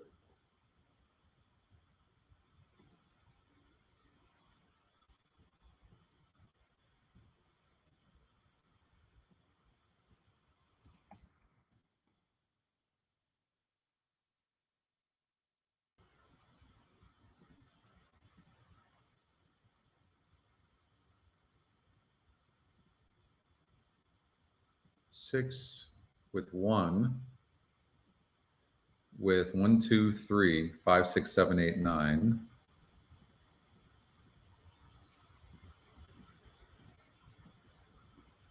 And 13 with 1, 3, 5, 9. 11, 12, 13. They are at the post. With 10, 11, 13. They're off in the Woodford, presented by TVG. Golden Pal and Fire Crow both are quick into stride. Here's Golden Pal moving up for the early lead. Fire Crow backs away into the second position, just off the leader's flank. Johnny Unleashed comes so away, nothing's a surprise here. Extravagant Kid is fourth. County Final fifth. Now taking fourth by a head up toward the outside. Break of 2 more lengths back to the 2 trailers. Inhalation, who's toward the rail, and Charcoal alongside of that one. 21.51 seconds. The time for the opening quarter. Golden Pal stays outward from the rail. Room to the inside for Johnny Unleashed. Fire Crow is there up on the outside. Golden Pal leads it by 3/4 of a length. Here's Fire Crow trying to move alongside as they come off the far turn to the top of the stretch. Johnny Unleashed has lost ground back in third, still looking toward the inside, but 3 lengths off the front pair. Fire Crow in narrow lead. Johnny Unleashed coming up the inside. Golden Pal now responding between that pair. And then Extravagant Kid to fourth. Golden Pal has repelled the challenges in deep stretch. Opens back up by 3 lengths for John Velasquez. Golden Pal to win the Woodford, presented by TVG. 2, 6, 7. Golden Pal with the win. 1 to 2. 6 horse ends up getting second. I mean, I'm glad I didn't get my bet in, but the 6 Breeders' horse Cup champ is back here at Keeneland. I mean, the 2 horse ran huge. Look at right here. I thought the 2 was done. I mean, this horse has some heart. Fire Crow challenged him at the top of the stretch. That didn't seem like a good ride, did it? Able to carry that momentum past him, but Johnny Velasquez able to find more from this son of Uncle Mo, and he spurts away and wins this one by about 3 lengths in the end. On to the Breeders' Cup. See, the reason I didn't like, guys, I didn't like the 2, and this is just a teaching for some of you that need the help.